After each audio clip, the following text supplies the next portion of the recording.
Welcome to Silverstone Circuit, our third destination in the 2024 SIMGEAR drift competition. We've already been to the spiritual home of drifting in Japan for Okayama as our season opener. Mondello Park was round number 2.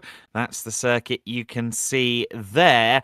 But we are today at Silverstone. This is round number 3 of the season, and we're in a bit of a throwback mood here for Silverstone because the layout that we're using for this weekend, well, frankly, it effectively no longer exists. It is the pre-arena version of the Silverstone Grand Prix circuit, and our course begins just as they break into the bridge corner. We're back at bridge, which is something we haven't seen in contemporary real-life motorsport in quite some time, but the famed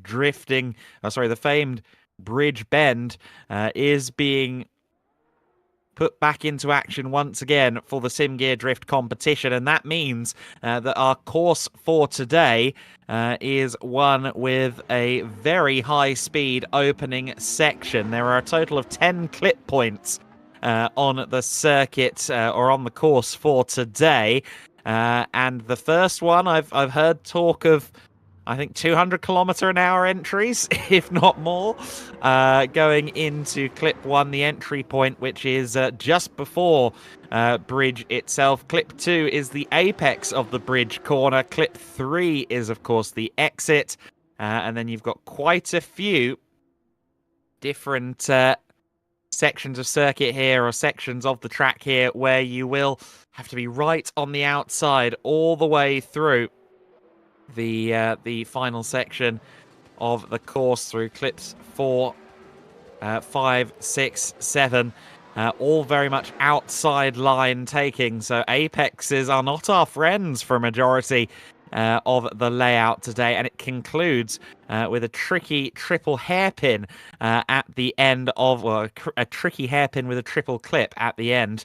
We'll hopefully see that in action very soon. Here is our table of competitors for this one. Jose Duran will be in our very first run of the top 32, as you can see there in the top left of screen. Our championship leader, Martinez Ostraker, is also going to be in one of our early runs. He'll be in the 5th run out there on circuit. A few familiar names, a few names we haven't seen in the top 32 so far this season. The likes of Damien Serviek, very familiar. Of course, Petraku, rookie, Nick Donato, Loic Hugon. All names we are very familiar with, but also a few names that maybe we would be expecting that aren't there in the top 32. The likes of Sathongska, for example, not here today. But Martinez Ostraker, of course, as the leader in the standings, has it all to lose. But also, based on his results so far, a sweep of the first 2 rounds of the 4-round season, he is in the strongest possible position. And that is something that he will be acutely aware of, that he is in a very strong position indeed. For Osaka, he is quite a way clear. It's 210 points for Martinez Ostraker in the standings right now. 52 back is Jose Duran. So Duran has some work to do from there. Paulus Cunas is 3rd in the standings, so 2 Lithuanian drivers in the top 3. Sinkunas finds himself just ahead of Ethan Petraku. Supercorn Sathongsa, who we've already mentioned in this broadcast, he's 5th in the standings, tied with Damien Serviek. However, Serviek is in this top 32, and Sathongsa is not. So there is going to be a change there. Meanwhile, Yakov Bilic, David Zvolinski, Polius Jucys, and then Philip Stocky and Loic Hugon tied in ninth place with Jucys. That brings us down just beyond our top 10. Now, there is Jose Duran's car, his Mitsubishi Evo 10. Hello. A little flash of the headlights there. And I believe for the first time this season, we see Saif Mahdi joining the fray as well. We did see a Corvette C6 appear and then disappear. I'm assuming that was Mahdi, who we're expecting to run here with Jose Duran in our first battles in the top 32. Of course, everyone will run twice. Each competitor will get the opportunity to lead and chase. And then the judges will decide who goes through into the final 16. And then we'll keep whittling down until we are at the grand final itself. A head-to-head shootout for supremacy at the end of the day's running. So Duran, along with Mahdi, currently waiting for the good to go. I think we're a little bit away from that being given just yet. But as you can see, we start here on a familiar old circuit. Abbey is the corner that they're currently at right now. You may remember, if you're a long-term follower of motorsport, the previous Silverstone layout, and Abbey was the little chicane before the Farm Straight, which is what they will go on to here. They'll go straight on to the Farm Straight and then move on through Bridge, Priory, Brooklands, and indeed the inside of Luffield. Before the circuit's reconfiguration in 2010, the Luffield bend used to have a alternative route on the inside of the corner, a slightly tighter angled version of the corner on the inside line, and that section's primary purpose was for motorcycle racing. The bikes would take a cut through at Luffield and then use a chicane on the way to the Woodcut corner. So we are using that motorcycle cut through section of Luffield, but then the drivers will go back on themselves for clip points 8, 9, and 10 in the final hairpin. So the route begins here at the Farm Straight and will continue on until we are under the spectator banks at or under the shadow of the grandstands at Luffield and Woodcut.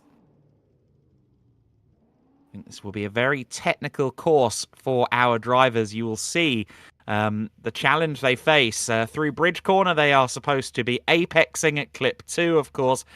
The entry point into a layout. Typically, you do try and apex the first corner, but then Priory, Brooklands, and Luffield, all corners that they are expected to hug that outside line, and there are a couple of walls to contend with as well put in place, specifically for the drifting competition. So this is going to be quite a compelling set of runs today. I'm expecting more than a few of these runs to end in at least one car not making it to the end in perfect form. This is a very interesting course. The reaction from our competitors when they heard that it was going to be this layout, the 2005 VDC layout that we are using, safe to say the reaction was split. Some very excited, some perhaps knowing what's going to come next.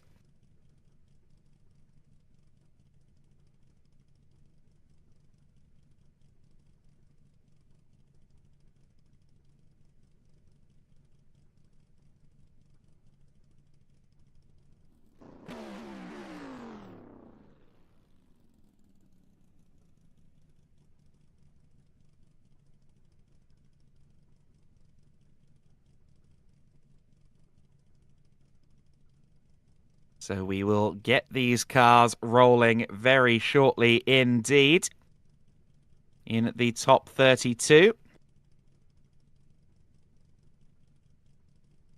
I believe we have one of our judges just not quite ready to go just yet. A panel of 3 judges will be deciding things here.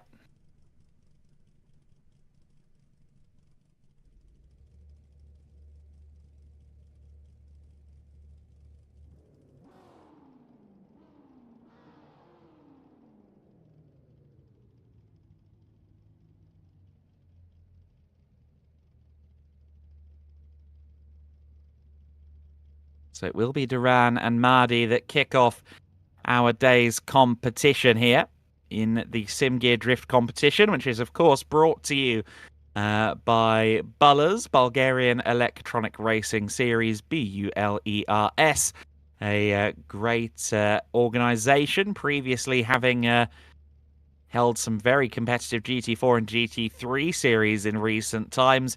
Now moving into the world of drifting, moving over to Assetto Corsa Competizione.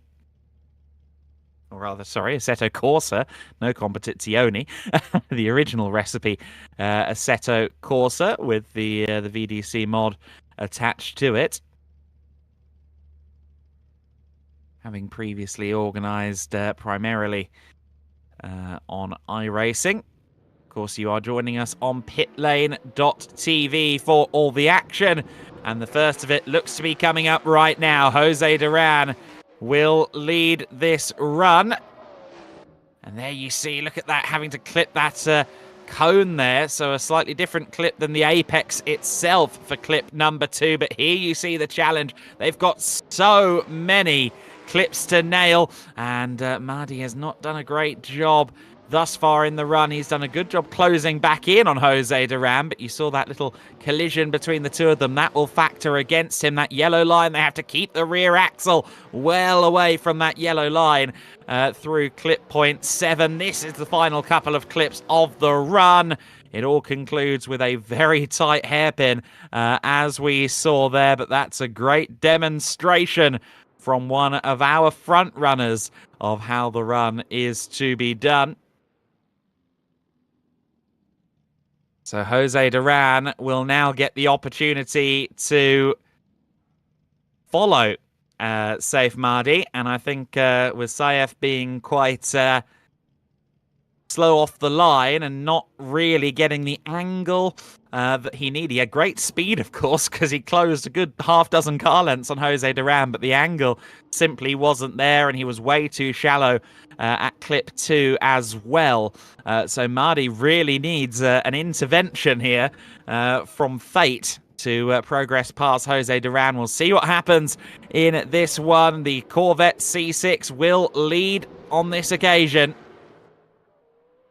Our second place man in the championship going head-to-head with a driver we've not seen in this in the top 32 shootout so far this year. Mardi way too wide going through Priory, just about manages to keep it together. That was very bold indeed.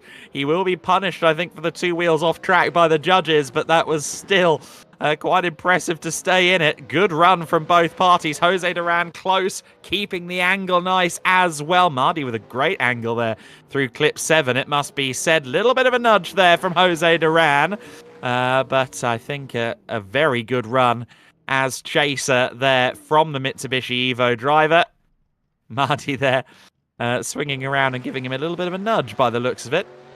Here we can see the early stages of Mardi's run as chaser, where again he massively undercut that first that second clip point, and well, to be fair, gained a lot of time, but at the expense of angle through the first few sections of the course. Didn't do a bad job of chasing from this point onwards, albeit not quite as in step with Jose Duran as Duran was as chaser in his run, and you can see they're way too shallow as well. No real angle to speak of at clip 8 as well. So I think Mardi's run as lead is going to be the defining factor here. Must say, though, he did well to not go completely off the course and in the gravel here.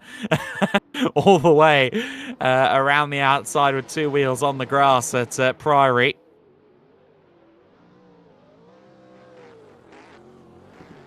Very impressive run from Jose Duran, this, as we get a replay of this initial pair of runs in the top 32 shootout. That little clip there notwithstanding, that collision between the two of them notwithstanding, I think that regardless of that, Jose Duran has done more than enough to progress through into the top 16. But of course, the next thing is to await confirmation from the trio of judges. Saif Mahdi, Jose Duran awaiting the verdict here. How great is it, even in a virtual drifting capacity, how great is it to see cars going flat through bridge once again, fully sideways as well.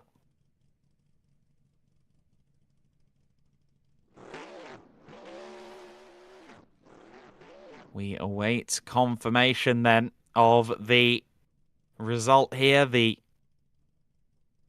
performances, as I saw them, would heavily indicate that Jose Duran will progress.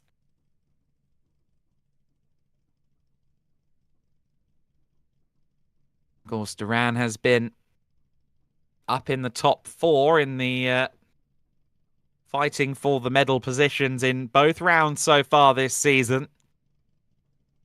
And that is what brings him second in the championship right now. Martinez Straker, of course, yet to be defeated this season in the SIMGEAR Drift competition.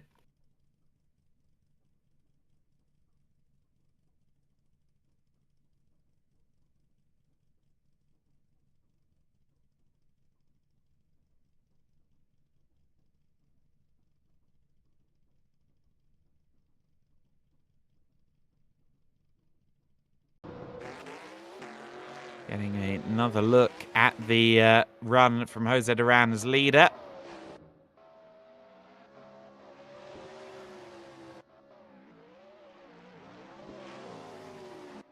A very impressive example of how to do the run right. Of course, Saif Mahdi got a little bit involved there, a bit of a collision between the two of them, which will again weigh against the Corvette driver, but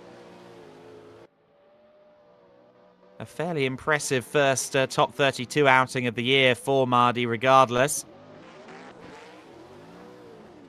I think that having drawn another driver other than Jose Duran or some of our other top 5 contenders, I think he could well have found himself in the final 16, albeit that moment there on the dirt might have put paid to that, but I'm still impressed that he didn't manage to completely go off the circuit there.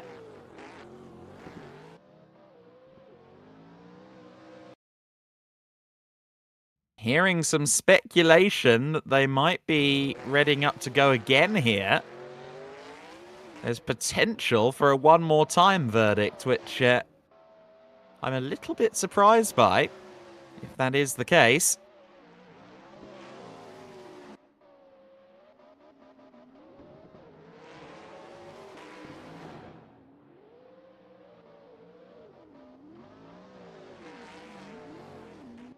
Me that Duran overall did a better job of keeping angle. Yes, the speed from Mahdi in his run that we're just seeing here as chaser was impressive in the first half, but that's because he was so late away from the gate.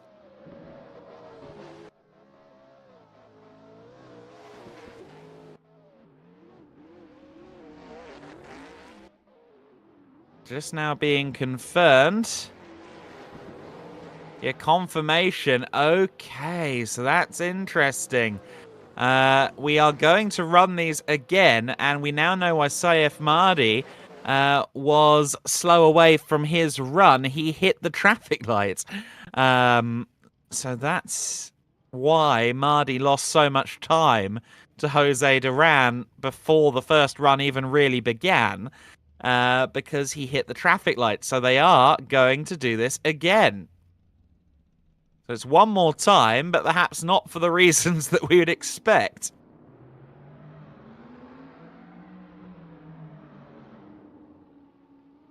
So we will rerun this first battle again. Both runs getting a second go. Jose Duran will once again lead then for the first time of asking. Oh, and Mahdi immediately gets it wrong. And, well, we are running one more time. And I dare say that that move will invalidate any decision potentially going Saif Mahdi's way. Mahdi now gets the opportunity to lead again. But I think he will know in his heart of hearts that unless Jose Duran does something equally clumsy, that moment at bridge will have cost him.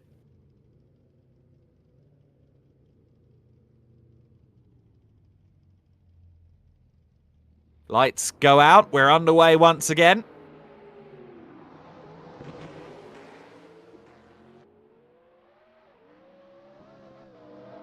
Mardy with a lot more speed in, but less angle through clip 1 and 2. Look at Duran right on the edge of the circuit. Great from him. Saif Mardy. Oh, again, bouncing around on the grass. Again, manages to survive it nicely, but not the optimal way round, I'm sure. Better angle, actually, than Duran there through clip 8, but I'd say that run as a totality. Jose Duran again doing a great job as chaser. Here's the replay of Jose Duran's run as leader, which was very quickly cut short by Saif Mardy. Slamming into the rear of the Mitsubishi Evo, and Duran, of course, as chaser, while there's certainly validity to nailing absolutely every clip point, your primary role or your primary objective is to match the moves of your fellow driver. And I'd say that in some cases, rather than matching, Jose Duran was surpassing Saif Mardy from a perspective of angle and things of that nature, and speed as well, sometimes just closing up through the clip. I think that Mardy is more than likely going to be going home after this, but we'll see what the decision is in very short order. Certainly there's nothing that Jose Duran did during those runs that compares to the Saif Mardy collision at the start of Saif's run as chaser, colliding heavily at bridge with Jose Duran.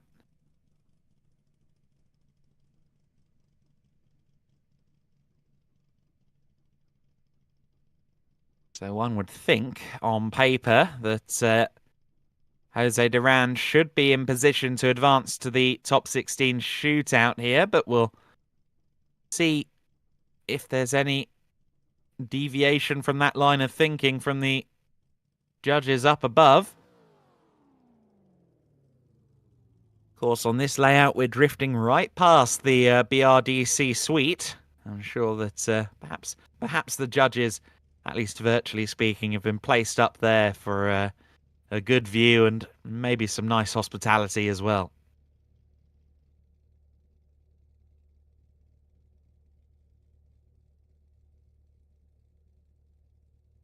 We still await confirmation as to which of these two drivers is going to go through. Jose Duran has seemingly despawned, as has Saif Mardy.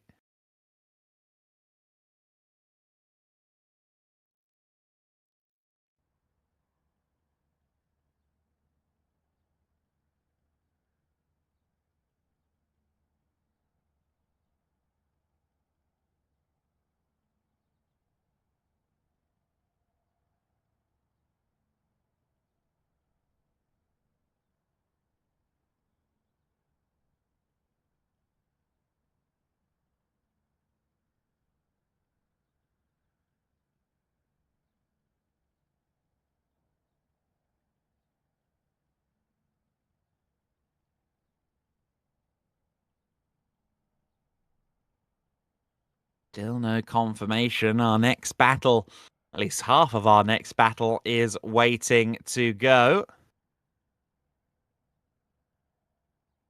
course, the top 32 is a fairly long and drawn-out process anyway. This is only adding.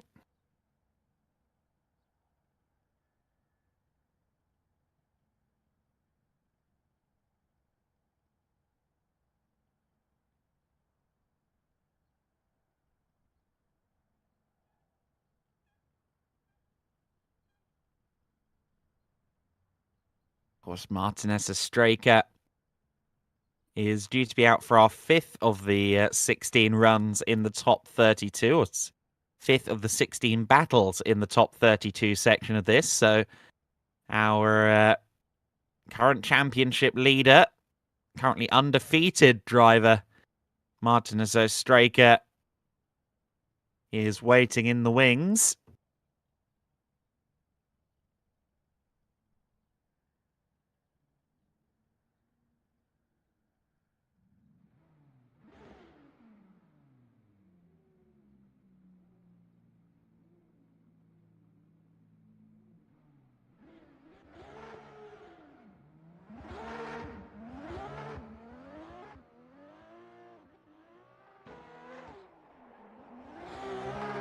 A little bit of a demo run going on at the moment.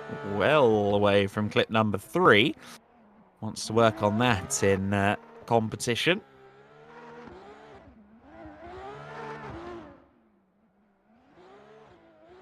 And as we watch this car do a bit of a practice run, we finally get confirmation of Jose Duran going through, which is what we all, I think, rather saw coming. But now we have the confirmation. And so, I think that was Petkavicius that was doing his run there. We'll see who we have up next in just a few moments here.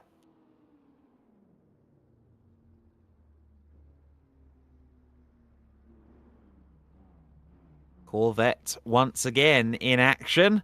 This time in the hands of Wenzel Urban. Paulius Cunas back out there once again in his Toyota Supra. We saw him, of course, a week ago at Mondello Park. And he now sits 3rd in the championship. So another of our front runners. Cunas, I think a very different approach into the course there versus Urban. Not staying that close to Urban, it must be said. Urban, though, very slow. Coming between Priory and Brooklands here. That was perhaps a little bit underspeed in a section where he's supposed to be accelerating. Much closer now is Cunas. Not as good of an angle through clip 8. It's an interesting run, that. I think Urban a little bit slower than perhaps the course layout would suggest he's supposed to be through certain sections there. But equally, Cunas just approached the run very weirdly. He didn't give the full tail whip Scandinavian flick into the course like Wenzel Urban. And I think that really cost him through clips 1 and 2 in particular. Cunas then leads this time. Let's see how he does.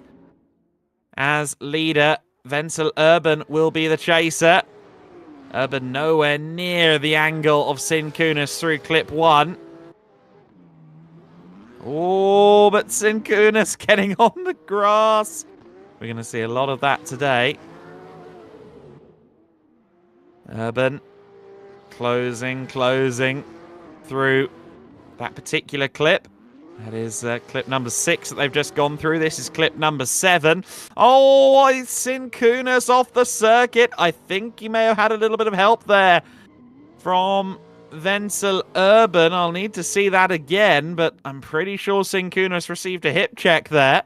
If he didn't, if that was just an error, then that could be pivotal to his chances to go through into the final 16. Wenzel was a lot faster and had better angle through clips 1 through 3 on his run as lead. It wasn't a fabulous first half of the run as chaser for Cunas for sure. I've seen him do better.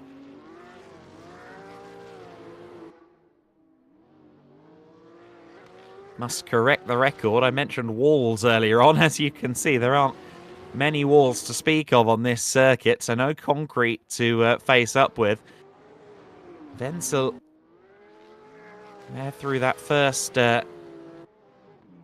trio of clips, just not really on the money with Cunas. But this is the point that I really want to see. Clip 7.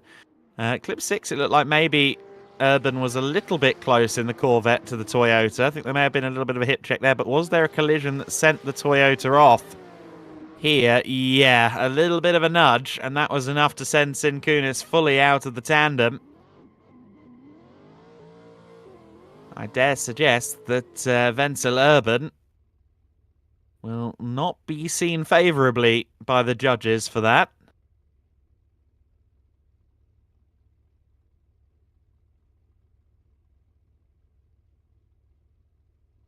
And here are the options then. Paulius Cunas, Wenzel Urban.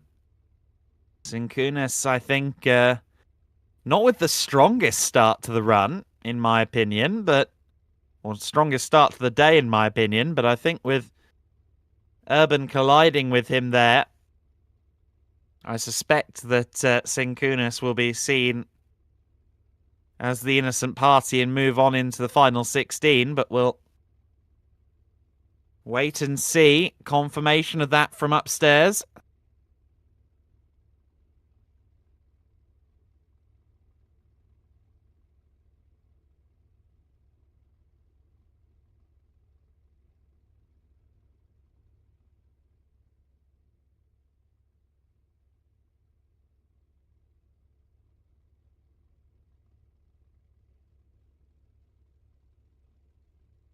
Of course, the C6 Corvette is the one that Wenzel Urban is using.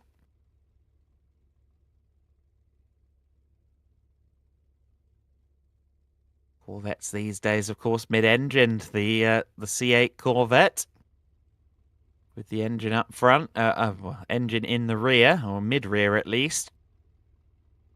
These C6s, a very commonly used option in drifting competitions in the US.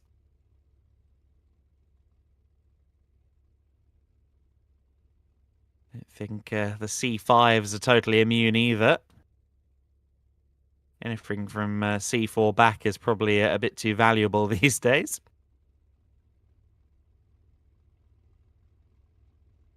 And then, of course, the A90 Supra picking up the baton some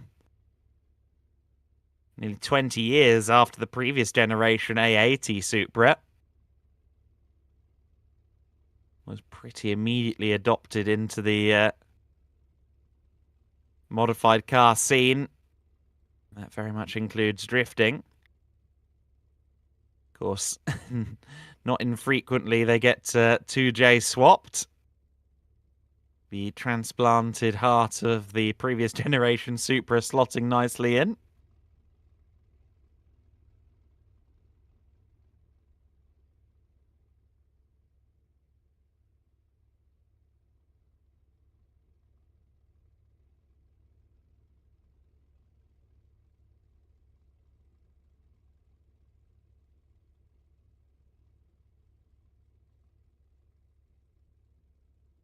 One of the A80 Supras, an ex-Japanese GT championship car, has just made its way into the United Kingdom with a firmly established historic team who I think intend to run it at the Goodwood Festival of Speed. It's about all the information I can provide on that without giving it away fully, but we expect to see that car on UK shores very soon. Of course, in America, there is a GT500 Nissan GTR R34 that is occasionally run in historic events. I think this weekend may have been entered into the HSR Daytona 24-hour. Whether it actually competed this weekend or not, I'm not sure, but it was certainly entered.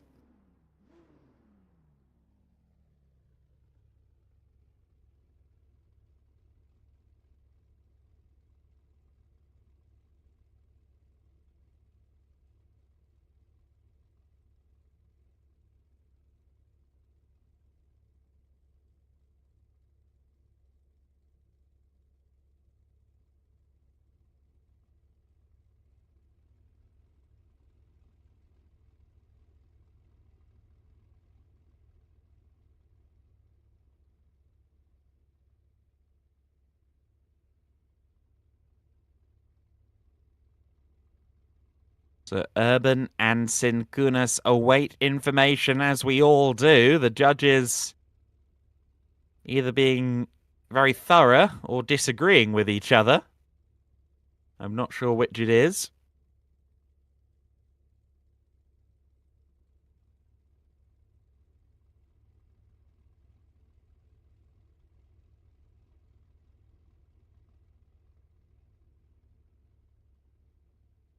We will get definitive confirmation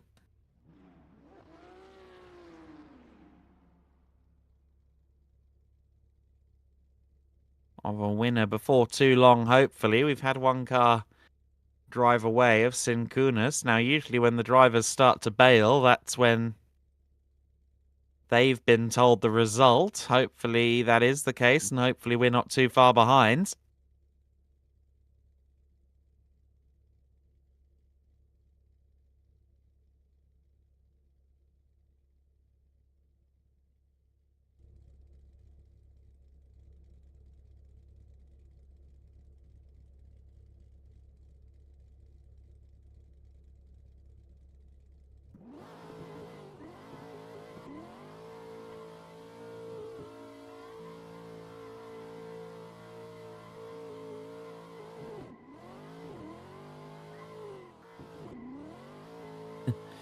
Donuts going on here for Urban.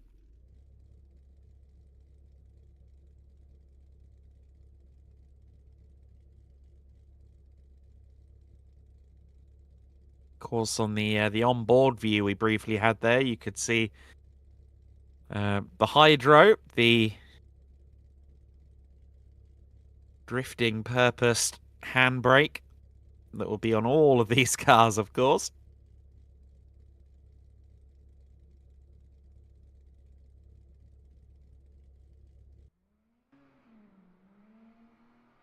Looks like our next run is lined up and ready to go, but we still need a result from the previous.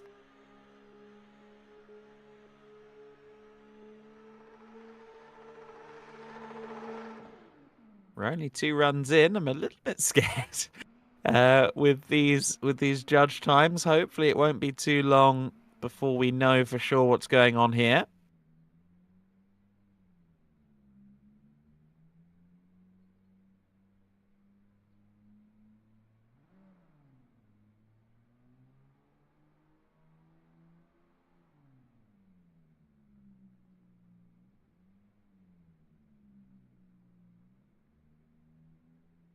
You are just joining us. We're awaiting information on Vencel Urban and Paulius Sinkunas' pair of runs here in the early stages of the top 32 in the SIMGEAR Drift competition.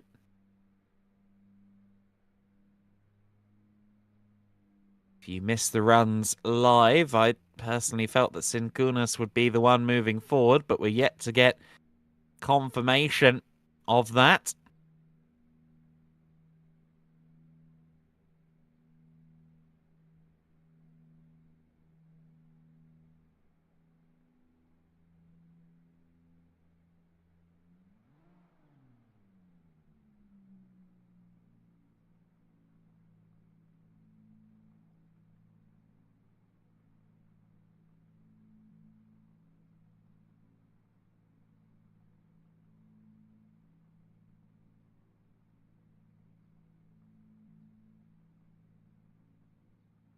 Of course, you're watching with us on Pitlane.TV, which is a hotbed for all things motorsport, be it on either side of the virtual divide.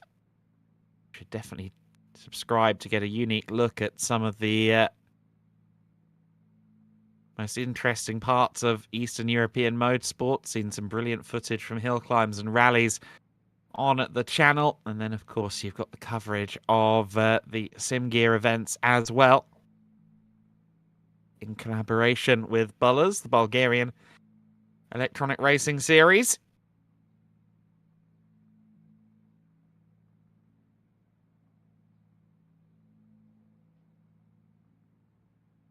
And there is Vencel Urban confirmed to be going through. That's not necessarily the way I thought it would go. But there it is. It's been confirmed, and now it's Masahito Sato and Radovanovic who will be moving on into the next round, into their next runs. So we've got confirmation there of Wenzel going through against the man who sits third in the standings, Paulius Cunas. Third in the standings and eliminated in the top 32 stage. That is big news for sure. As Radovanovic and Sato begin. It's Sato playing the chase. Radovanovic as leader for this run. Both of them with very different entries there into clip 4. I think Sato didn't really get that particularly right. Not quite matching the angle here of Radovanovic. Radovanovic doing a good job. We've seen Sato already this season. I can't recall whether or not we've seen the Silvia driver. Through the final clips they go, and I think especially on the strength of those first... that first half of the run, I think Radovanovic had the upper hand in that one. The angles from the chasing Sato were not always quite up to par with Filip Radovanovic, who now gets to chase. As we get ready to go once again.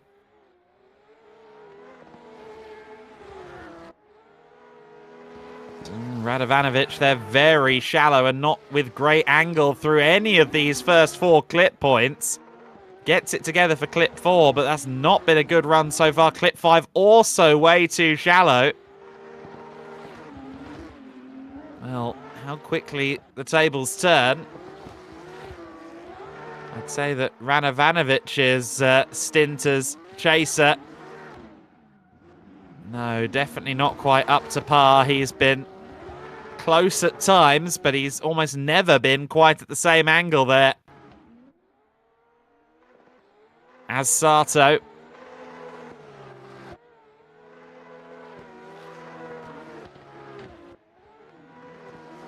Sato here at clip 4 looked like he might have strayed beyond that yellow line denoting the clip point, but I think the rather more painful errors came during Radovanovic's run as chaser. This is the conclusion of his run as the leader in the white Silvia.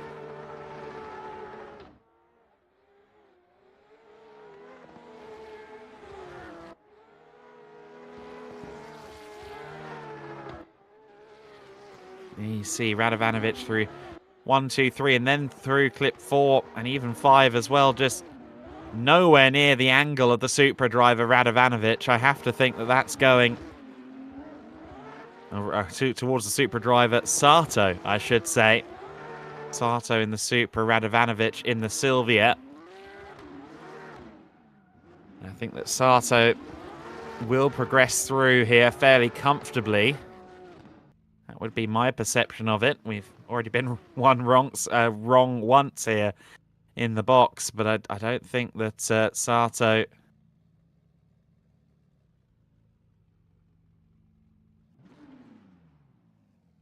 will be hanging up the the helmet for the day just yet. Radovanovic's run as pursuee was not really setting the world alight, but we'll wait to see.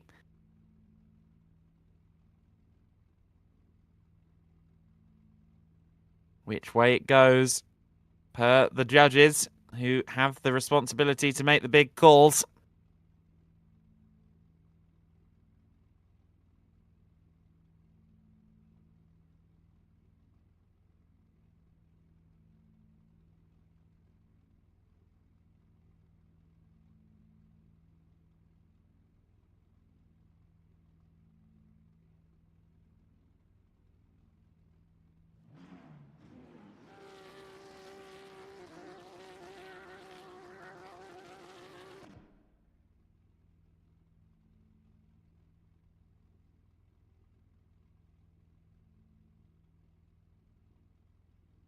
We'll wait with bated breath then.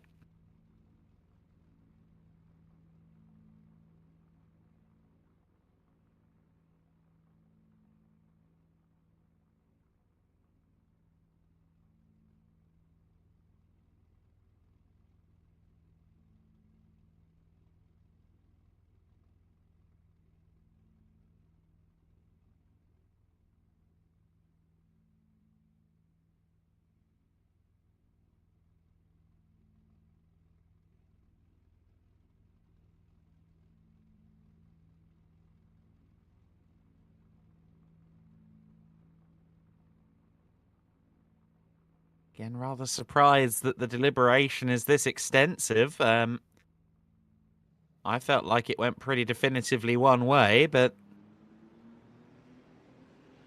obviously the judges seeing something that I'm not.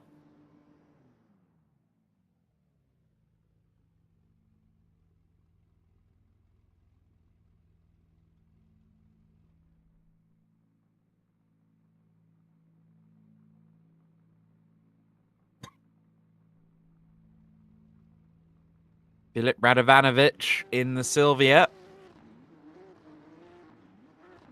Masahito Sato in the Supra. Sato doing some donuts at the moment. Are those celebratory? We'll see if he's gone through. That certainly would have been my assumption.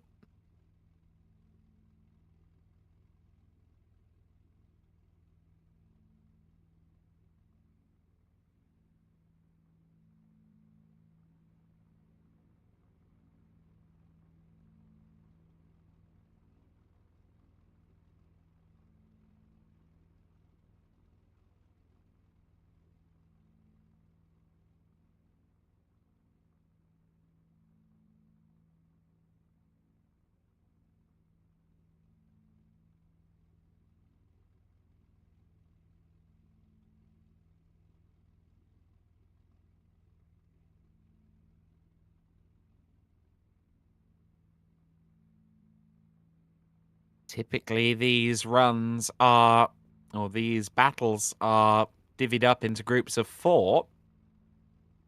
And then after the 4th run of the day, you'll see a brief pause for a server change. And then onward in that fashion. Confirmation at last of Masahito Sato making it through, which is what we would have anticipated.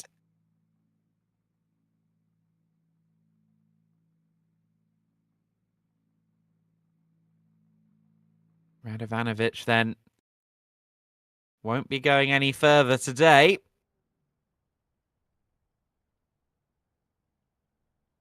Next up, an important one. Martinus Ostraker, who I thought was meant to be on 5th in this contest, but he is listed here going up now against countryman Kasparas Jucys. Let's see if that is the case. We have a little bit of an intermission on the circuit for 3 or 4 minutes, I'm being told. So we are going to go to a quick update from our commercial partners, and we'll be with you with more action from Silverstone very shortly.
So drivers, the second server of the day will now be breading up for the second quarter of the top 32 runs, and we're expecting the all-Lithuanian battle between Kasparas Jucys and Martinas Astraka, the latter of whom will be leading. As you can see there, the familiar red S13.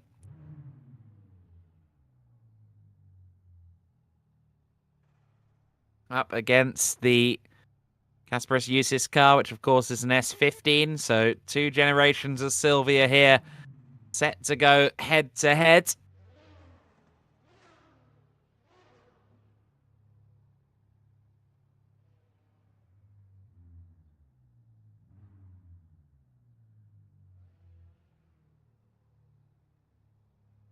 We will no doubt be underway shortly. Martinas Astraka leading. We've already seen the man who's third in the championship standings receive a surprise elimination today in the form of Cunas. Astraka, who has done nothing other than win so far this year, will not want the same to happen to him. If that does happen, Jose Duran suddenly has a really significant potential leg up.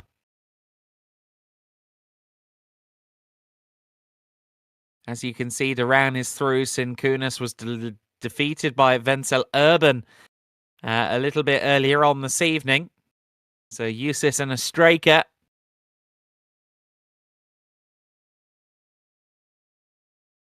will be our next pair of runs. Of course, the judges will be looking at a combination of angle, speed,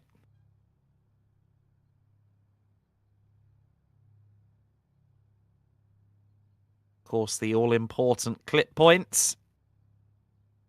And indeed, as the chasing driver, you have to try and mirror the performance of the driver ahead of you to the best of your abilities.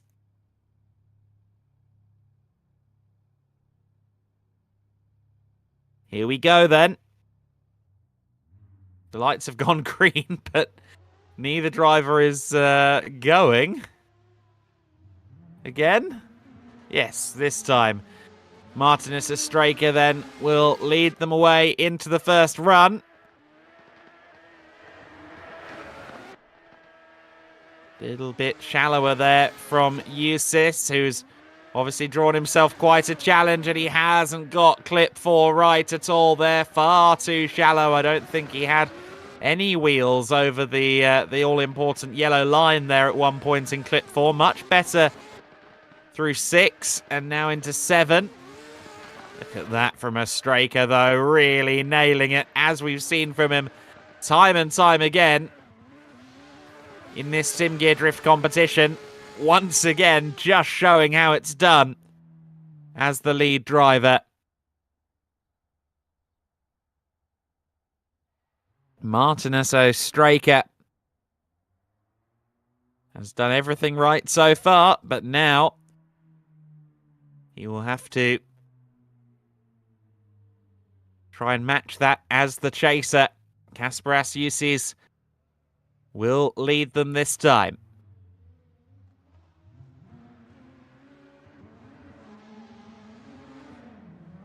They are underway and running. We ride on board with Astraka as they head under the eponymous bridge of the Bridge Bend. And look at Astraka there through clip 2 and 3. Really on the money and on the pace.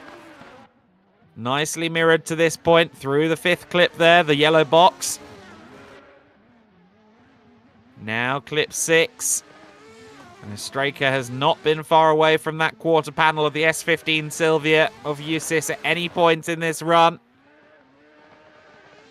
Just a couple of clips left to go, 8, 9 and 10.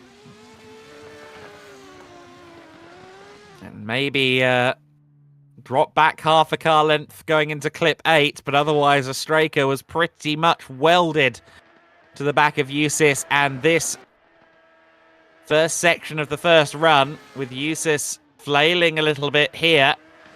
Going into clip 4 in particular, I suspect that that will be the defining factor that swings it in favour of Martinez Ostraka. It would be a sizable upset for Ostraka to be knocked out in a top 32 at this point in the season, given his record so far. And I'm not sure that Jucys has done enough to pull that upset here.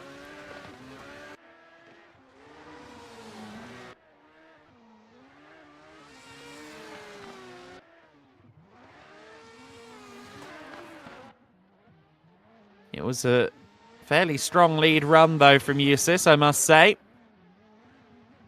The main issues came towards the beginning of his chase run, but from that point onwards, it was a solid showing. It's just that he is against a very strong competitor in Ostraka.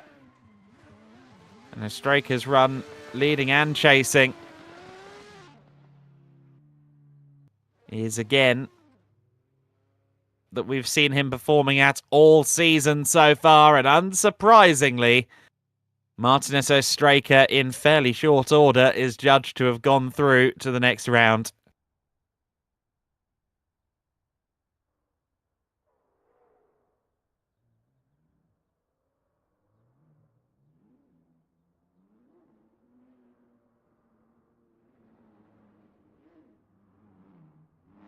Angelov and Adrian Matisyak is our next battle. Matisyak will be leading. Angelov as the chaser then for this second, or for this first run of their battle. The S13 versus the A90 Supra. Not bad so far from Angelov, but Matisyak certainly better there through clip 5. Shallow at clip 5 from Angelov, not really getting the rear into that box that he needed. And then again, just braking. Big correction there at clip 6, or rather at clip 7. Angelov with a couple of easy to spot errors there. Of course, the fluidity of a drift is a key part of the decision-making process, and we saw Angelov there having to reinitiate the drift on a couple of occasions, and that is certainly not what the judges are looking for.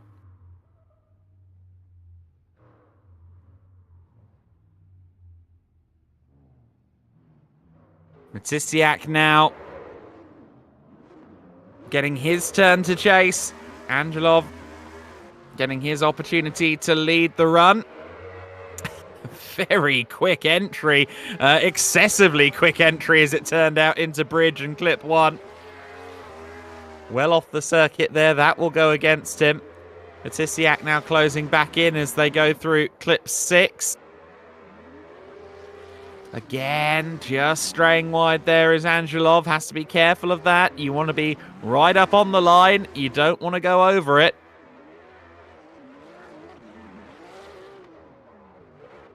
Bit wide there as well at clip 9. Very wide there at clip 9, as a matter of fact. Scruffy from Angel Angelov, all told. Some good moments in there, but not the run that he would have needed to challenge for a top 16 slot, I don't think. Wasn't really in tandem at times with the leading car here.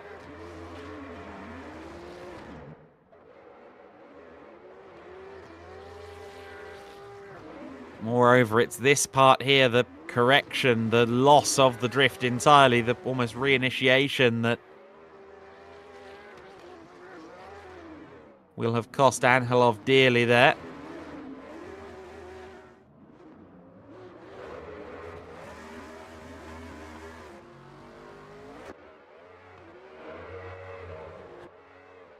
Was a hardy run into the bridge in clip 1 and 2, but by the time we got to clip 3, it was clear that the the speed of the entry was maybe a tad bit excessive.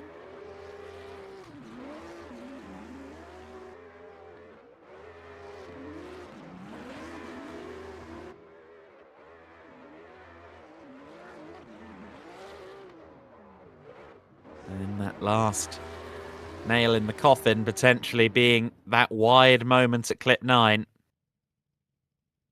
We have our next run already queued up and ready to go. I think that perhaps we may have a decision on Angelov and Matisyak shortly.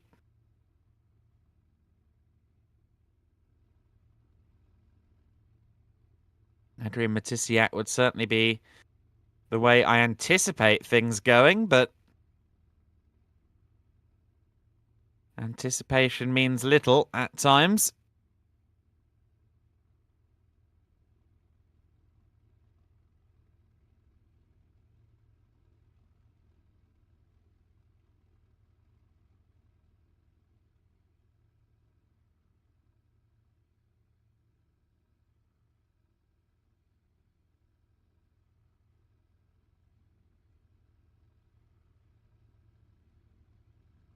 Certainly, I think I'd be hard-pressed to make my case if I were arguing towards Angelov going through.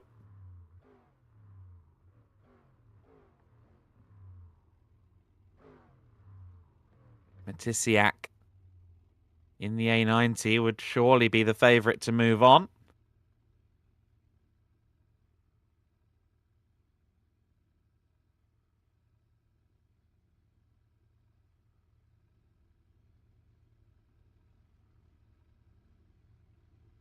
Matisyak, who don't believe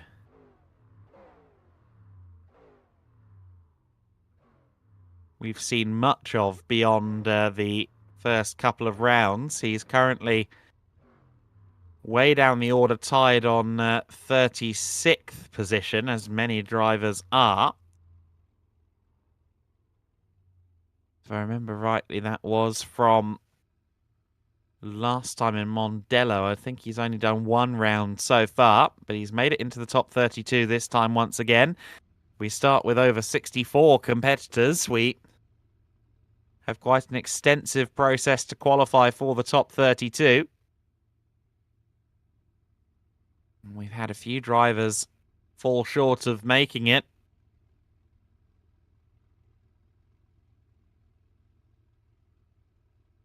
Once into the top 32, we've certainly had some shocks so far this season for parties being eliminated early doors.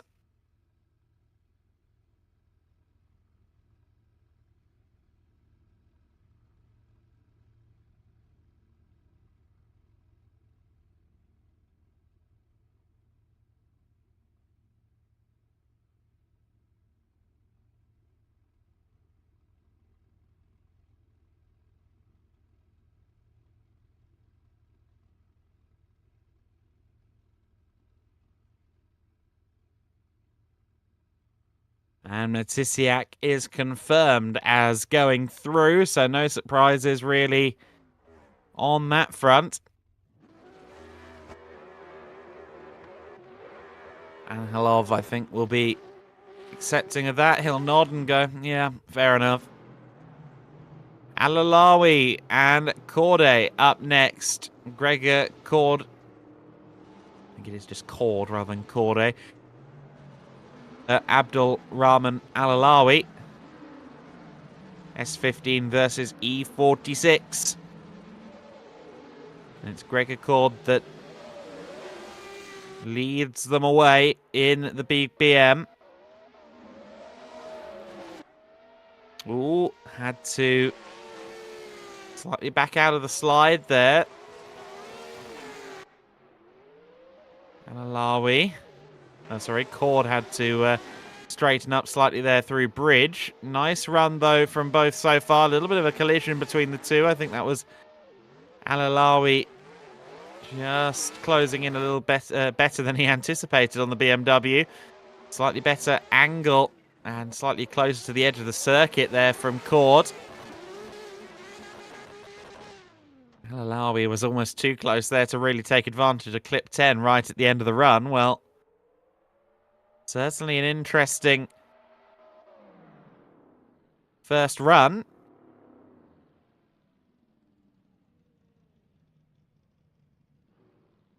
Not too much to indicate which way that's going, I think, from the first run. It's going to come down to this second go with Alawi as lead driver.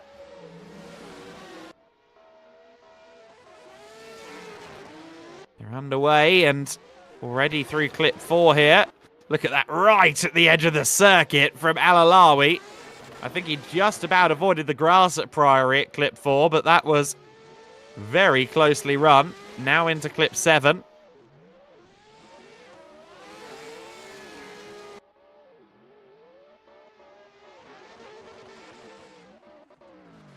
Oh, there's a collision. That is not ideal. Not sure really who to attribute that collision to. I think Alawi may be slightly too fast there, more so than... Korde being slightly too fast there rather than Alawi backing him up. But let's have a look again at these two runs. Certainly Alawi was a bit shallower through clip 2. Didn't nail that clip point number 2 as intended. And there was a slight collision here, wasn't there, between the two. On second viewing, I think Korde was slowing up more so than Alawi there. I think Alawi could maybe have a claim as the innocent party in that. Was definitely shallow, though, in clip 7. And that little collision between them at number 9 almost meant that he was squeezed out of really having any angle at clip 10. And then this was impressive at clip 4 from Alawi. Great angle, good speed, and full commitment. Granted, maybe clip 5 went for a burden just slightly, wasn't all the way committed to clip number 5, but otherwise a very strong run as leader from Alawi. Now let's take a look at this collision right at the end. Yeah, I think Korde maybe was a bit deeper into the corner, more so than Alawi being early on the break.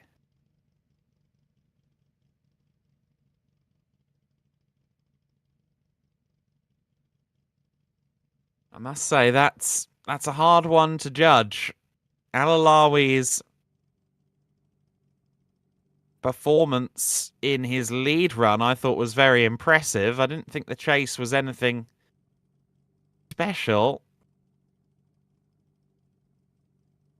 Korde was certainly good as well. It's going to come down to the fine details, the minutiae of it for both competitors. Gregor Korde, I don't think is safe to go through necessarily. If anything, I'd maybe weigh it 60-40 in favour of Alawi, but we'll see what the verdict is from upstairs. Alawi, who's made appearances in the top 32 this year, of course, so has Gregor Korde. Korde sitting a tied 15th in the standings at the moment on 50 points, whereas Alawi is a lot further down, so it would be a bit of a giant killing for Abdul Rahman Alawi if he is to go through.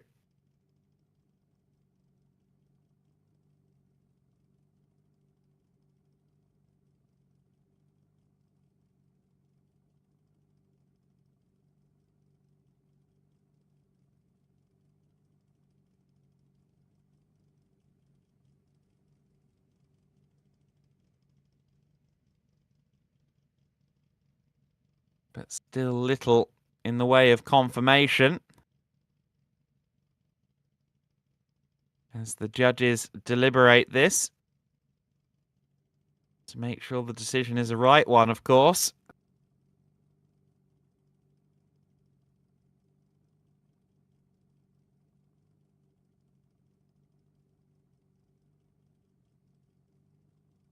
I would maybe, on balance, slightly weigh it towards Alawi for his performance as lead, but chasing is such a critical part of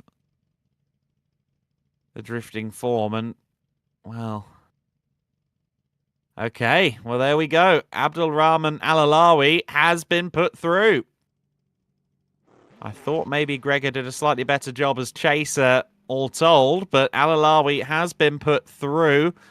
Perhaps on the strength of that leading run, which I was very impressed by. We move on then to our next round. Al-Ghathami versus Petrov. Our next battle. Svetomir Petrov up against Abdullela Al-Ghathami. So Silvia S15. With the big wing on the back, will be our leader for this one. Al-Ghathami leading Petrov for the first run. Petrov not that close through clip 1 and 2. But closing in, homing in very fast at clip 4. Al-Ghathami with one of the most committed runs through clip 4. One of the most committed approaches, certainly straying off onto the service road on the outside there momentarily. Petrov a bit shallower through clip 6. A collision between the two, and I think that slightly sent Al-Ghathami wide, but he managed it well. And Petrov there, I think, had to do an extra yank of the handbrake at clip 9, and that really messed him up for clip 10. On balance, I think Al-Ghathami would have had the better job done there. Certainly a good lead run.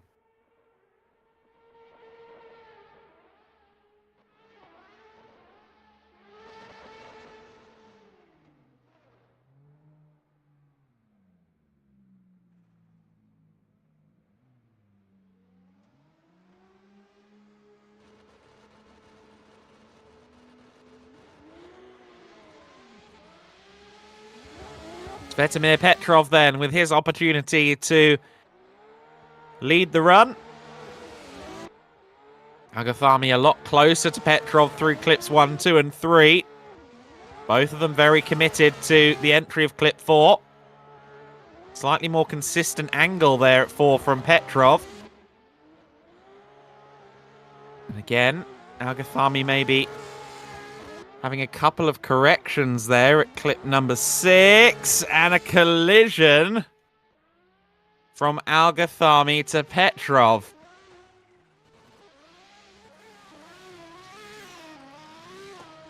Up until that point, I might have given the overall proceedings to Al-Ghathami, but that collision may prove to be the deciding factor.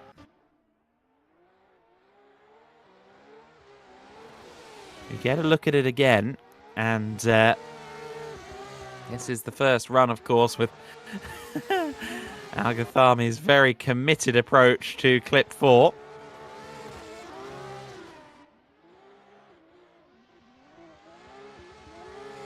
Good lead run from Al-Ghathami. Petrov also collided with him, albeit far less seriously than the collision to come at clip 7 on the next run.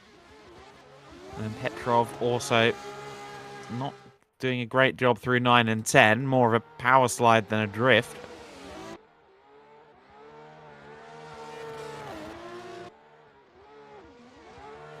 I thought that to this point, Al-Ghathami had done a really good job as chaser. Slight correction here. But then this is where it kind of fell apart. Big old hip check there from Silvia to Silvia, and I think Al-Ghathami, unfortunately, with that moment there, may have cost himself. Although Petrov was, I'd say, quite slow into clip 7.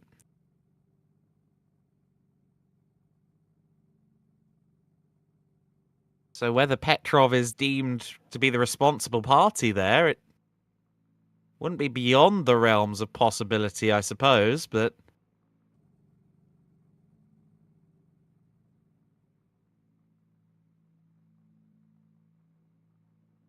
on balance, I would rather expect Abdullah Al-Ghathami to receive the sticky end of the punishment. In fact, he goes through. So Al-Ghathami goes through. I'm guessing they must have decided that Svetomir Petrov was too slow into clip 7 on his lead run, rather than Al-Ghathami being too fast. And to be fair, I think that's a fair ruling. There we go. Slight deviation from what I expected, but one that can certainly be justified well. Al-Ghathami progressing then into the top 16. Here is where we stand at this stage then. Alawi and Al-Ghathami will go head-to-head, as will Ostraka and Matisyak. The first half of the bracket is completed for the top 16. The second half will come up next. We're going to take a short advert break, and then we'll be back with our next set of top 32 runs here at Silverstone in the SIMGEAR Drift competition.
So a quick server change, and we're into the third portion of the top 32 runs.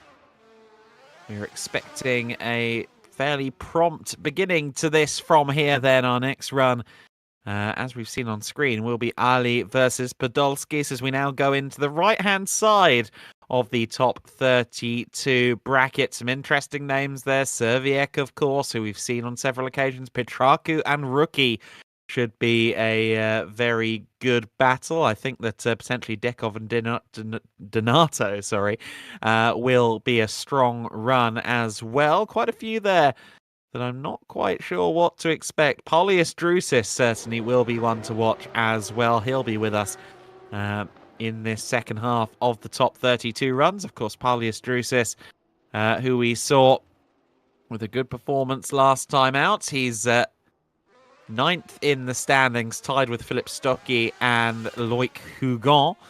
Stocky, I don't believe, is there in those runs. This again is Mondello Park, so this is what we had last time out. Some similarities between these two courses, but not the course that we're doing today.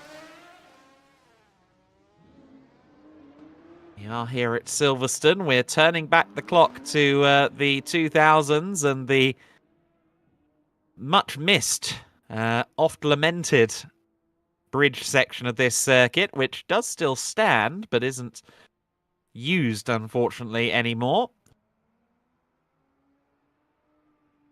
Well, something I've never said in my broadcast career. Here comes Muhammad Ali. Okay, Muhammad Ali up against Ernestas Podolski.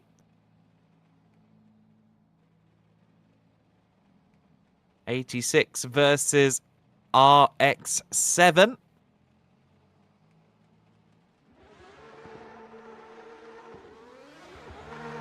It is Ali that leads them away. He will be the lead driver for this first run. I think slightly better, a bit late on the initiation there was Podolski's. Oh, but drifting wide, and even wider, Muhammad Ali there. He just about managed to keep it together, which is very impressive, but I think that will weigh against him. Podolski's did a good job to largely stay out of the GT86's path. Or rather, not to have the GT86 in his path. Nice close chase here from Podolski's through the last few clips. There's a strong run from both. I was impressed with Ali's angle there through clip 7, but that little error, that slip, extremely wide indeed from Muhammad Ali in the Toyota GT86, may work against him.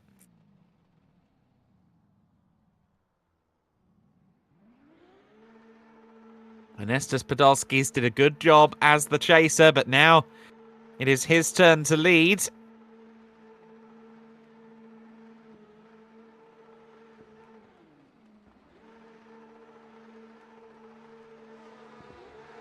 Lights are out. We're underway for this run.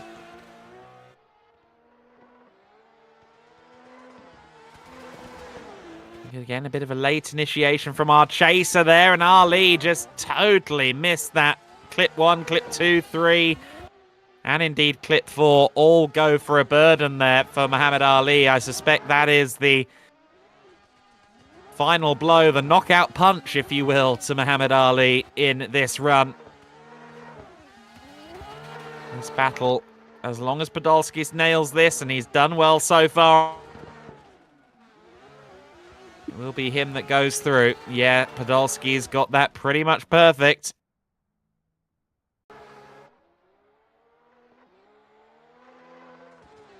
Get a look back here, slightly late on the initiation from Podolskis, but he did a good job here, I think, to largely avoid. He did have to straighten up quite a lot, but he did a good job not to send Ali into the gravel as he grappled with the grass.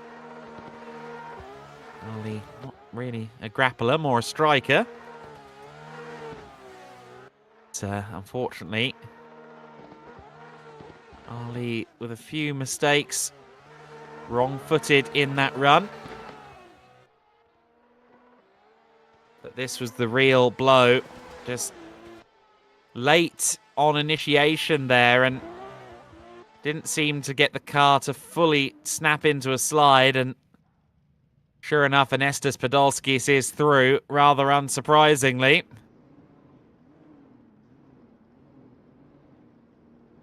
And it's that time of day, it's that time of night where there is an egg on the circuit. Damian Serviek with his almost infamous now Kinder Evo will be leading us. Christian Petrov will be the chaser.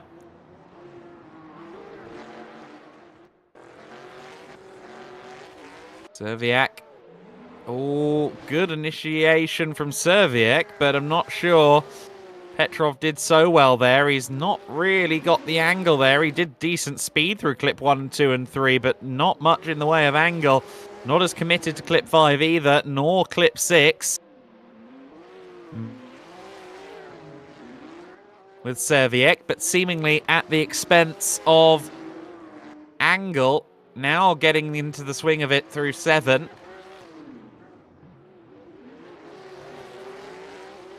A strong finish there from Christian Petrov as the chaser, but not the first half that he would have wanted of that run for sure.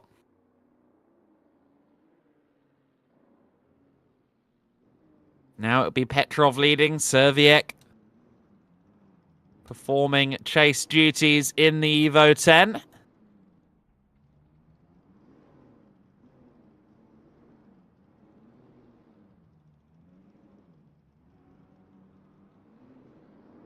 The lights go out, they're underway. Christian Petrov then.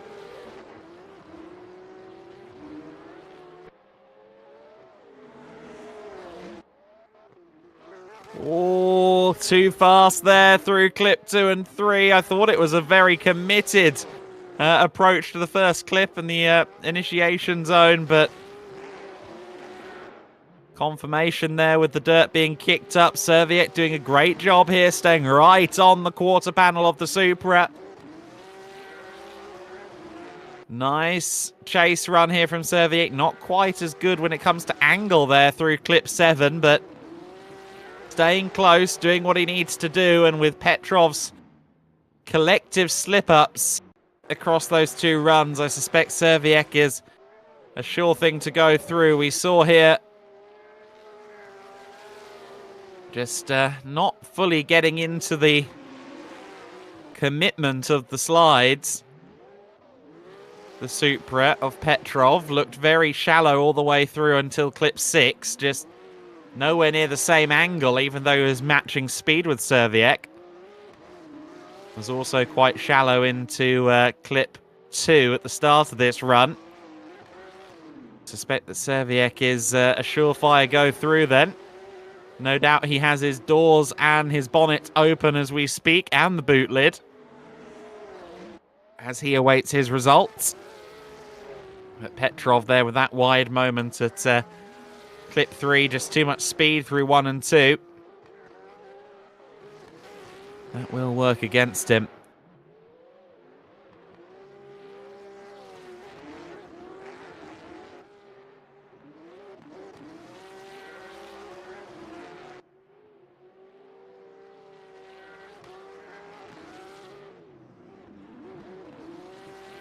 Well, let's see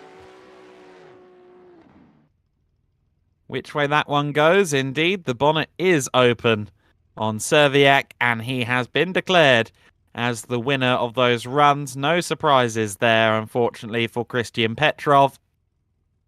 But I'm sure we'll see more of him potentially in the top 32 at Portimao, which will be our final destination of the season, of course.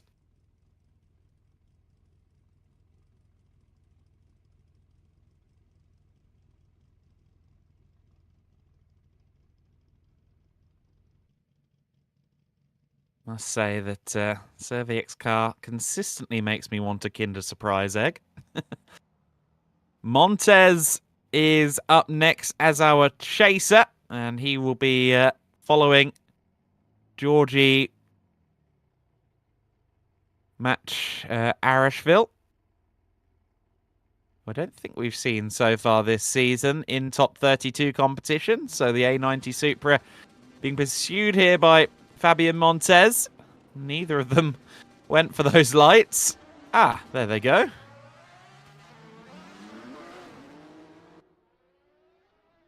Matt Jarashil leading this one. Bit wide there from Montez. Actually quite a nice run through clip 3. I think quite wide of 2 though. Shallow into 4 as well. Nowhere near on the right part of the circuit coming out of clip 4. Isn't the tidiest of runs from Montez. Needs to nail 7 through 10. We're in clip 7 at the moment. There was a slight correction there from Fabian Montez. Matt Jarashil did quite a good job there as lead. Don't think he put many feet wrong, so to speak.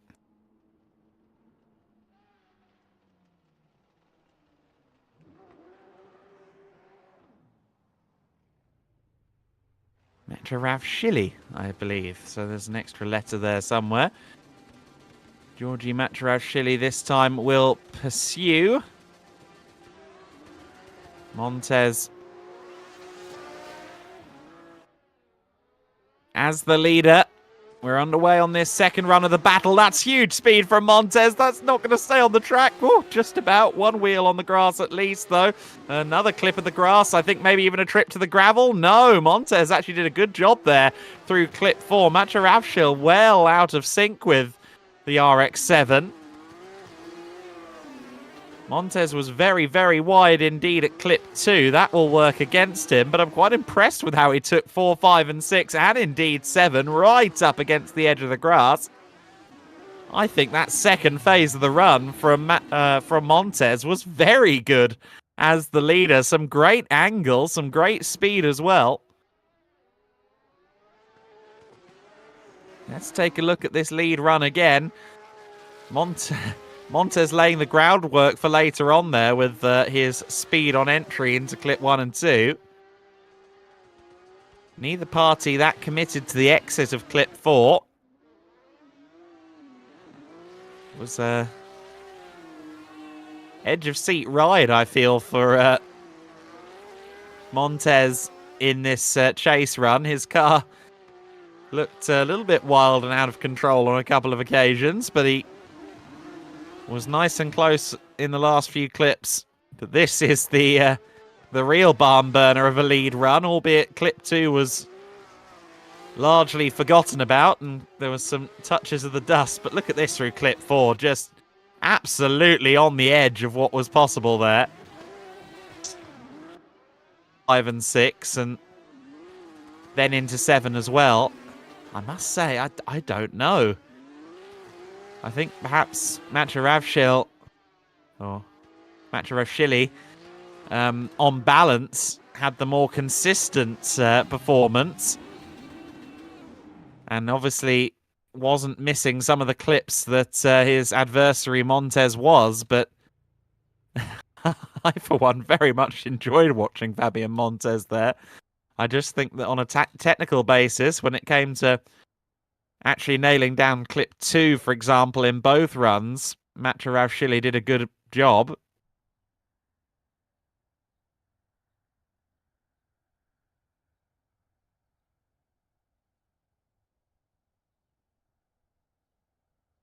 Remains to be seen then which way this is going to go. The next run, parties from the next run are waiting.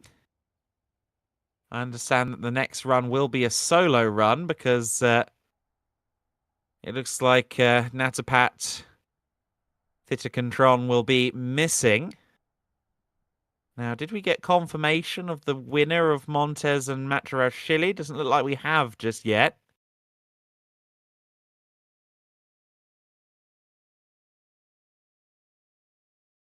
Matarashvili has been pretty impressive to watch in his own right, but Montez certainly, for sheer showmanship and making hairs stand up on arms, I think you'd give the day to him on that, but I think maybe Matarashvili, I should say, did a little bit more to stay within the parameters of the course and the clip points. Hard to say. I was firmly impressed by Montez's lead run, wide at clip 2 notwithstanding.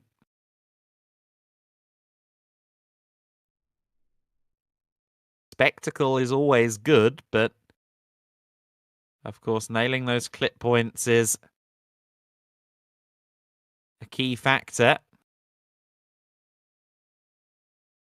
Matarashvili didn't do a bad job of following Montez, albeit perhaps not quite nailing those wild angles in the way that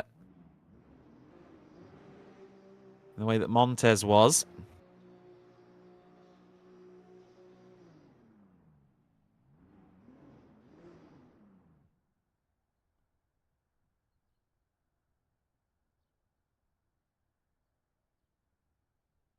I don't think we saw a definitive result there, but I think they might be sending Paulius Jucys away for his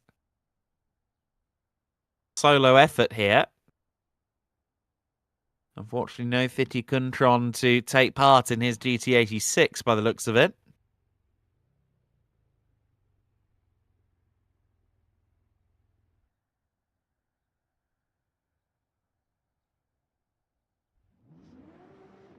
Jucys given the green light. We're underway then for his run. See what Jucys can do. Jucys, someone to watch, certainly. Already, of course, voted in as winner by virtue of taking the start in a solo run, but good to see what he can do. Very solid through 4, 5, and into 6. Big throw there of the car into clip 6.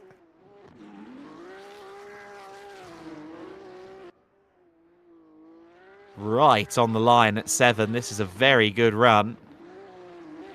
Amazing what they can do with that little relief of just not having someone right on the corner. That was a good run. And that will conclude another quarter of our top 32. So Montes, Jucys, Serviek and Podolski's all through. A pair of very interesting top 16 runs there, I would say. We'll see how they go later on. We'll have our final top 32 runs in a few minutes after these words from our commercial partners.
So then back underway here. We have just the closing stages of warm-up going on for the drivers joining the server for this final portion of the top 32. That's just coming to a conclusion at the moment.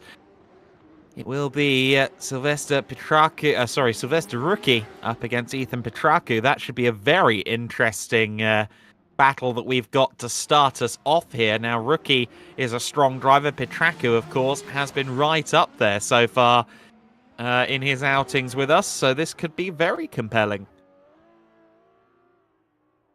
Now, where is Petraku in the points standings? He shouldn't be too low, should he? He should be right up there. Yeah, fourth in the standings, Petraku. Meanwhile, Sylvester Rookie, who I think got eliminated in a bit of a shock at Mondello, if memory serves correctly, he's 15th in the points. So Rookie on 50 points in 15th, whereas Ethan Petraku on 90 points sits fourth in the standings. Now, he will not want to be calling it a day after these runs. Certainly Damien Serviek, who is tied for fifth behind him, was very strong earlier on in his first run of the day. However, it looks as though we don't have Sylvester Rookie. That's a shame. Sylvester Rookie apparently has an issue with electricity, so something must have gone wrong, a power cut or something of that nature for him. That's a huge shame for Sylvester Rookie. I was looking forward to seeing him here at Silverstone, but instead, Ethan Petraku then in the big chaser has no chaser and is obviously not taking this run as seriously as some others to come. We saw him up there in the final four, of course, last time. In fact, if I remember rightly, it was he and Ostraker fighting it out last time out in the final at Mondello. So expect to see a lot more of this chaser, but unfortunately, we don't get to see him go up against anybody on this occasion. Petraku goes through then. That's a fairly easy one. Into the final 16. And we'll see who he'll go up against in the final 16 with this next run.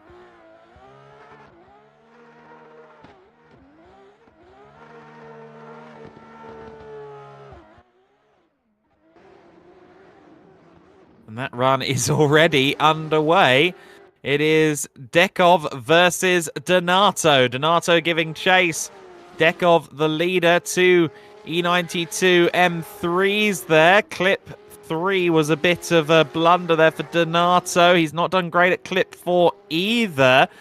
No, clip 5 as well. Nick Donato a bit wayward here on this run, it must be said. Dekov there, I think, having a bit of a slip up, though, through clip 6. I think may have clipped the grass a little bit there and unseated himself somewhat. Donato now on the back of Dekov, but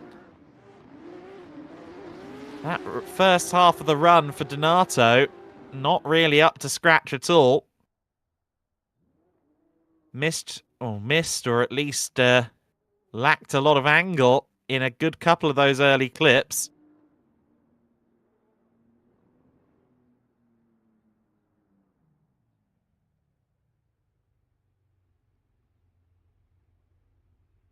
The Dekov name, of course, a familiar one in Bulgarian drift racing contests. Ryan Dekov and his brother both pro drifters in Bulgaria. And he now gets to chase Donato on this run. Taking his real-life skills into the virtual world. Not getting great angle there through clip 4 as Donato strayed way wide. Both of them having a sloppy clip 4 there. Dekov right on the back of Donato through 6 and now into 7. Could be closer in fairness, but not much closer. Good angle from both through 7. Oh, Dekov not quite nailing 8 and 9. Was a hard run for Dekov. And moreover, a hard run, I'd say, for the judges to pick the bones of the run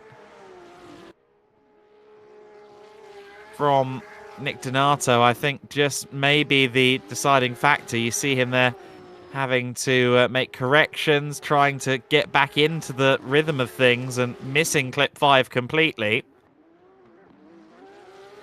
Well, Dekov's run as chaser was by no means flawless. I think all told, he did a better job.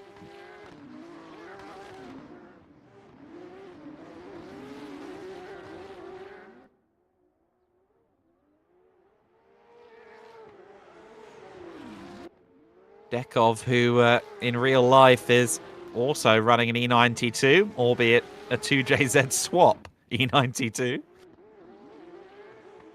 That was the real point of that run where it all started to fall apart. Clip 4, neither party really nailing clip 4. I think that all told, Donato might be the one to go home here, given that that first half of his run as chaser. Didn't do a bad job as leader apart from clip 4, but I suspect, yes indeed, Boyan Dekov goes through. We'll see more of him later on then. The real-life drifting star in Bulgaria moves on.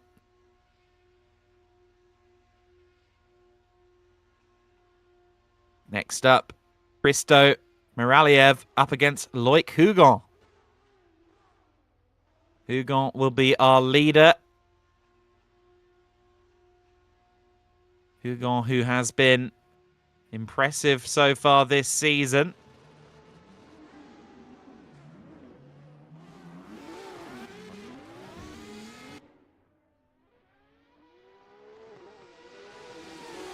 Hugon currently 9th in the points and now leading them through the first few clips.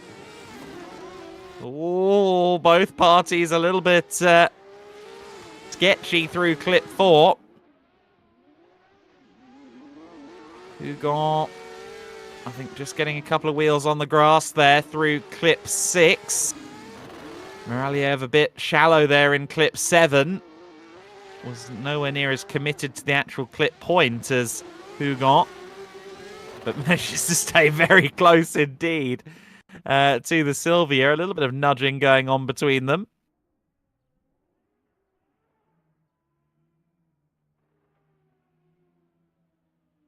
That was an interesting one. Now, Miraliev will lead. Hristo Miraliev in the Supra will lead up against Loic Hugon here. Let's see how this run matches up then. Into the initiation point they go, and Hugon, I think they're not really getting clip 1, but clip 2 and 3 were good. Big speed there from Hugon into 4, and really sacrificing angle there to try and slow it down and avoid completely taking out Miraliev. That could work against Loic Hugon here. A little bit of a hip check between the two of them as well as they now go into clip number 7. Miraliev there with a good run so far. I think Hugon has faltered slightly here in this chase run. Oh, and yeah, again, losing the angle. Struggling to get it slowed down. That was suboptimal, let's call it. We get a replay here at the initial run with Moraliev as chaser.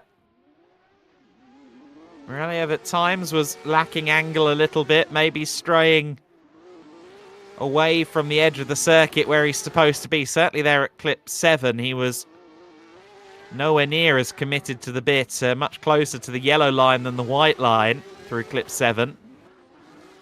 But I don't know, Loic Hugon as chaser here, I don't think he did enough. I don't think he got clip 1 at all. Clip 4 here, I'm amazed he didn't actually take out Moraliev, and he certainly lost all of his angle there trying to get the car slowed down. And then at 6, of course, they did touch. Now, it could be that Moraliev has seen through the telemetry and as the judges to be the one at fault for tripping up Hugon, but I sincerely think that at least on a couple of those occasions, Hugon was the one that needed to take the evasive action.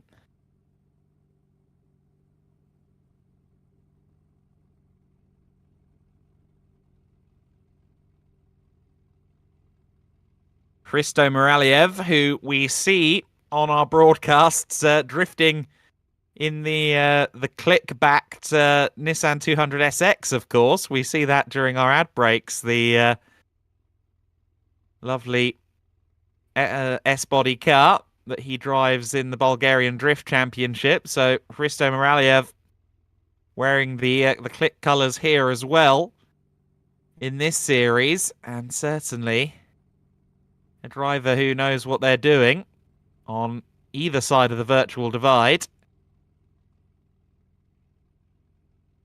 Hugon, though, who is top 10 in the championship, would certainly be seen as an upset if he doesn't progress, but something tells me that Moraliev is the one that you'd fall on the side of. He currently sits 31st in the championship. He was, of course, with us in the Mondello Park round.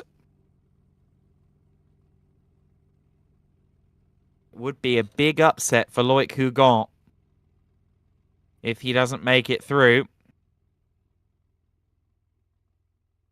which is a reality that he might be facing.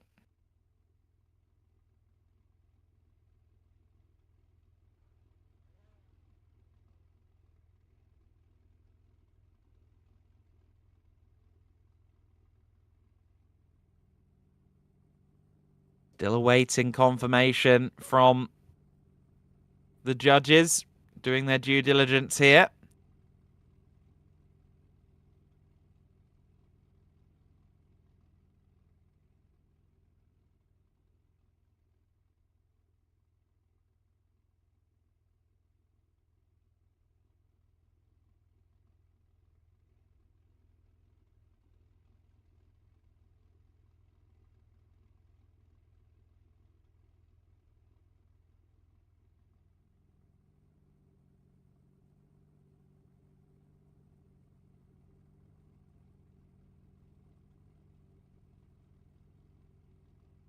Hugon and Moraliev awaiting the verdict for them.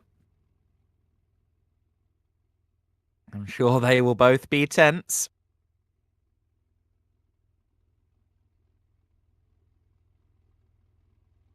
My entirely unconventional wisdom points me towards Hristo Moraliev, but it is not my decision.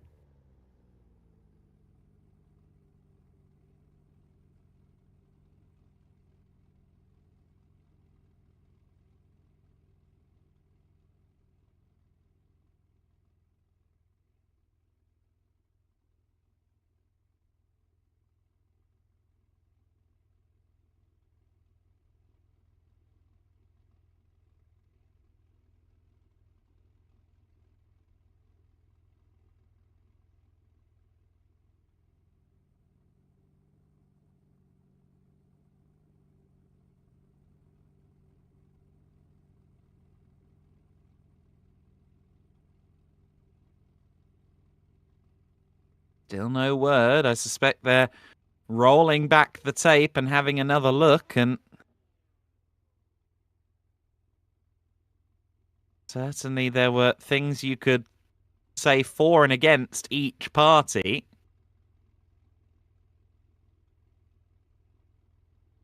Still, I would perhaps weigh things in favour of Moraliev on balance. But we are still yet to receive word of what will happen from the steward's room, from the judge's room just yet.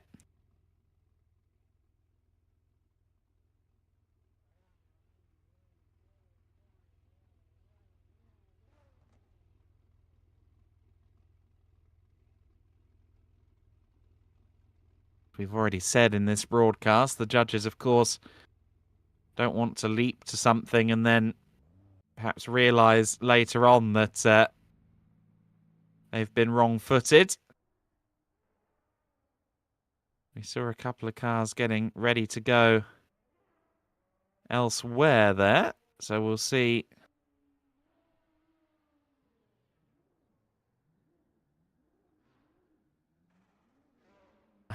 Finally we have a verdict, but it's not a definitive verdict. One more time is the call. So we're doing it all again. And we do so now. We're underway.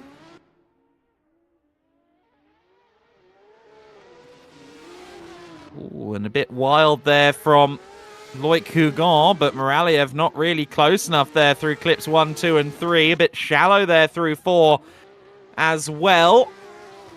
Has closed right in here for clip 5, clip 6.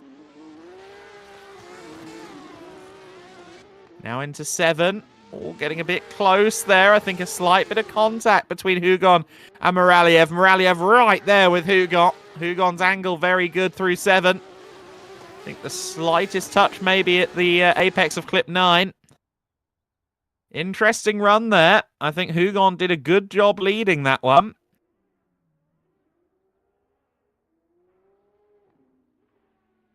I think Moraliev was caught off guard by that speed of entry initially. It was certainly not lacking commitment, that run from Moraliev. We now see them off again. Hugon,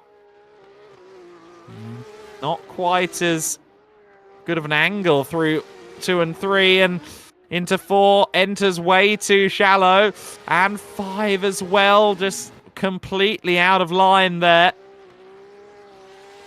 The line is so important. They're assigned a certain line they must take, and it must be said that Hugon has not stuck to it in this chase run, and then at clip 10 at the very end they collide. I think as much as I wasn't wildly impressed with Moraliev, especially here through the first couple of clip points, he didn't have the angle or the speed of Hugon. I think that Hugon's rather wild and askew run as the chaser should surely give it to Moraliev.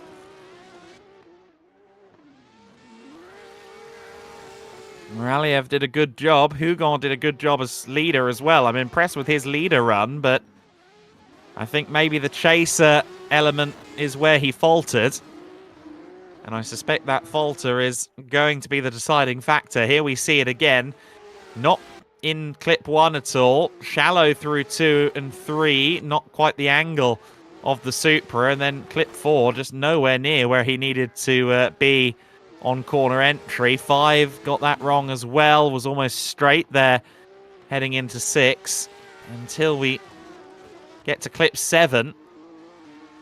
It's not a good run at all for Hugon. Recovers towards the end of it, but I think all told, that chase run for Loic Hugon is going to knock a driver in the top 10 of the championship, lest we forget. Out of proceedings earlier than perhaps we anticipated. Hristo Moraliev Waits to see if he is through. This is the SIMGEAR Drift competition, round number 3 at Silverstone. They begin some tandem donuts. I think attempted tandem donuts. Have they succeeded quite yet? I don't know. Well, what I do know is that Hugon would be lucky, I think, to have any further role to play, but we're awaiting confirmation as to what, if anything, comes next for these two.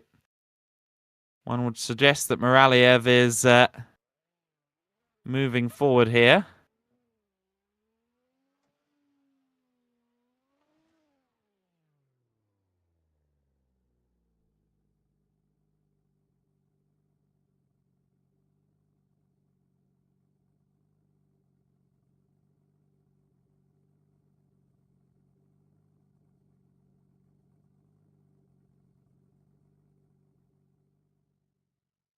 Still no definitive news on that front, though. We patiently wait. Will it be the click car that goes through of Hristo Moraliev, or will it be Loic Hugon? Loic Hugon's lead run was very good. I'm just not sure the chase run was quite up to scratch. Well, I know the chase run was not up to scratch. It's just a matter of whether that's considered enough of a demerit. Certainly, chasing is weighed heavily here by our judges.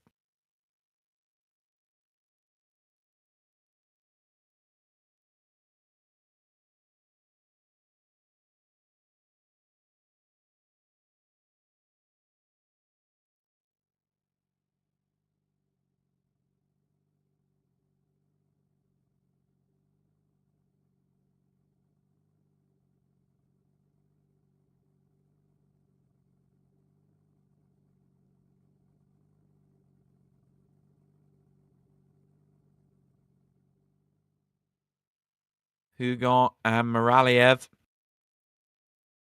wait at Luffield for news on their progression, if there is progression. Only one of them can go through. We've had a initial pair of runs and a one more time already in this top 32 battle. They must find an answer, I think, here, really.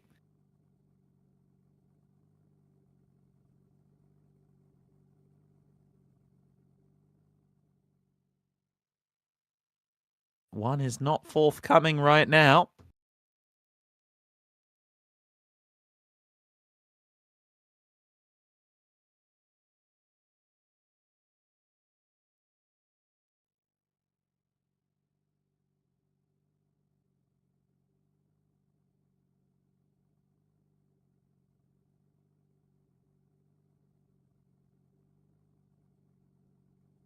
A reminder then that if you're just joining us here on Pitlane.TV, we are using the 2005 Silverstone, which means we have Bridge back in its full glory for one glorious virtual weekend.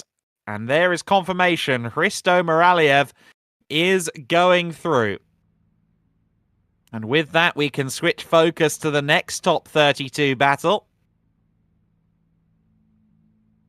This is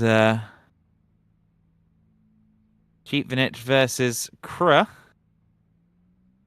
believe that would be Magdi Krua versus Kitibob Cheapvinich.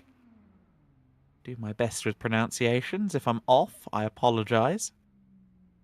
But Magdi Krua will be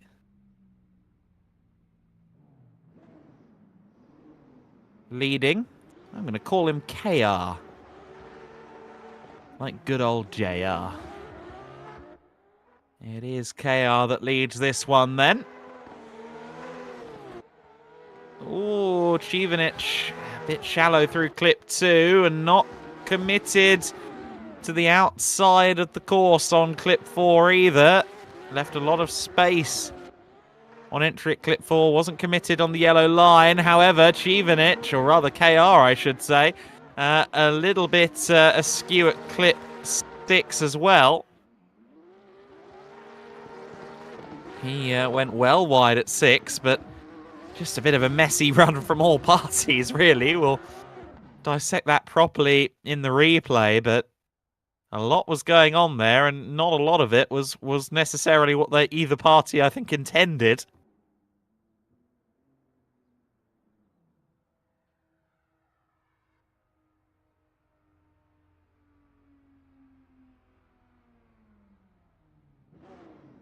So then good old KR now going up against Kitibob Chivinic as the chaser. Chivinic will be the lead this time around.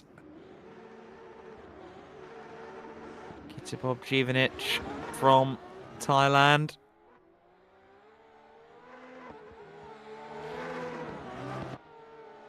Oh, KR very, very shallow through 1 and 2. Completely missed clip 3 as well. And now also nowhere near wide enough at 4. Not a good run here from Magdi in the slightest. By clip 6 and 7, as is often the case, we've started to find our groove, but I don't know, 2 very scruffy chaser runs there. For Chivinic's part as lead, I think that was quite a good job. Now let's try and take a closer look at this on the second viewing. Certainly Chivinic was shallow through clip 2 and 3 and then subsequently 4 as well. KR meanwhile doing a good job as lead up until this point at clip 6, where he just went wide and almost completely off the track. Meanwhile, Chivinic in the background there, having to make all sorts of corrections and get himself back into the rhythm of the slide, and then really not doing well at 9, missing 10 completely. But then in this run, KR again collides with Chivinic and makes a few errors, but Magdi KR, or Magdi Kure as I believe it would be, is through into the next round. I thought that perhaps that could go the other way, but I suppose it was at least a tidier run from Magdi as chaser on balance, and a few of the clips were better executed as chaser from Magdi, so he goes through, but Chivinic unfortunately taking no further part then. And with that, decides our final 16. Duran, Petkevicius, Urban, Sato, Straker, Matisyak, Alawi, Algathami, Podolski, Serviek, Montez, Jucys, Petraku, Boyan, Miraliev, and Kre are all through into the final 16. We will be taking a brief break as we prepare for the final 16. Once the top 32 is complete, these things tend to go quite quickly from here, so strap in. We're closer than you think to those final runs.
Well, we return there to some sideways action, but I believe that was just a warm-up run as we now prepare for the top 16. Jose Duran will be in our first top 16 run, the man who sits second in the championship, being challenged there by Sidrunas Petkovicius. So Norway versus Spain. Carlos Sainz versus Petter Solberg in an alternative universe. That's our last top 32 battle details we've got there. Here we are, Jose Duran up against Sidrunas Petkovicius. Let's see how this one goes then. Two very strong drivers. I think this could be an interesting set of runs. Jose Duran in the Mitsubishi Evo 10 then will lead them away again. Petkovicius not that close through the entry initiation zone there. Decent angle, closes in finally at 4. Often they do find themselves a couple of car lengths back through 1, 2 and 3. Not sure quite how harshly the judges are looking at that. Not quite in sync there, Petkovicius. I think got a little bit wrong-footed there at clip 6. And again there, I think at 7 had to kind of lift his nose out of it. And yeah, 9 and 10 did not go to plan for the Norwegian. Jose Duran with a good lead run once again. But now he has to chase.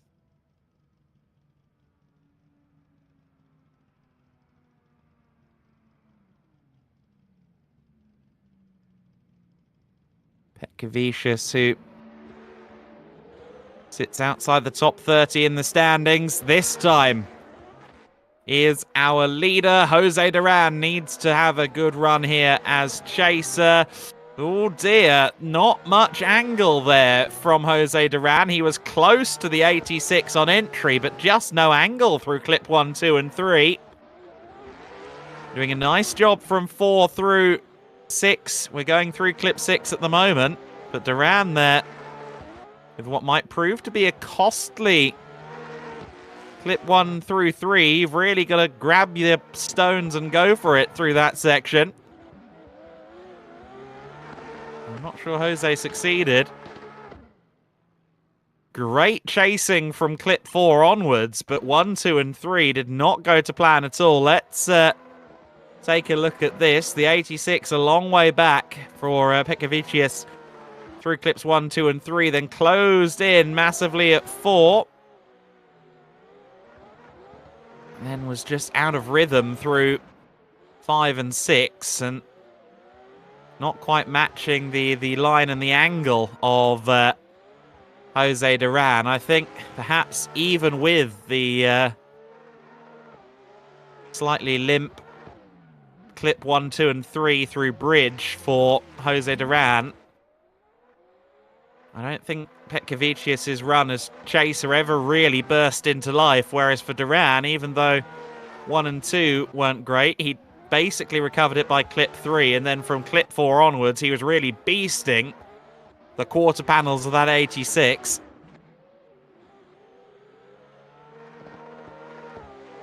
By my estimation, Jose Duran's recovery in this second half of this chasing run may have done enough. Not quite matching the angle of that 86. Of course, the Evo 10, a rather more large and lumbering car with a higher centre of gravity. It always looks a little bit like it's not quite got enough angle to it to me.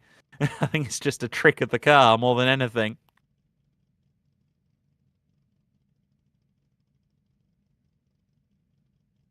And well, which way are they going to judge it? I thought that Zydrunas' run as leader was very good. I think his chase run, though, was rather too sloppy in comparison to what Jose Duran achieved. And Duran's lead run was good, and the majority of his chase run was very solid as well. I think, on balance, Jose Duran would surely go through, but we've been left in suspense a few times here, so we'll have to wait and see. Jose Duran does go through, so Duran will progress into the final 8 then. Once again, creeping towards those final runs to maybe once again try it against Martinez Ostraka. Wenzel Urban and Masahito Sato are up next.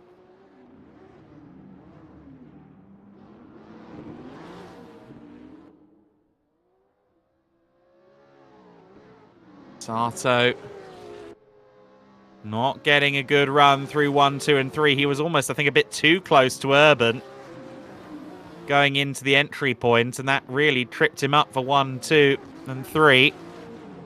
And again, lots of adjustments and corrections being made there to try and get back into the line for Sato. This is not a great run as chaser.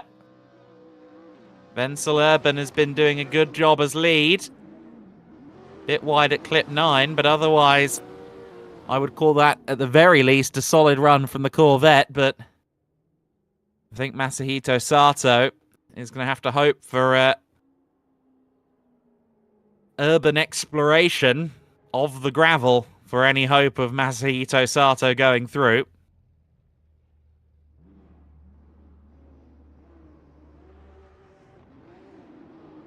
They launch into their run with the roles reversed then. Wenzel in the Corvette chasing Masahito Sato.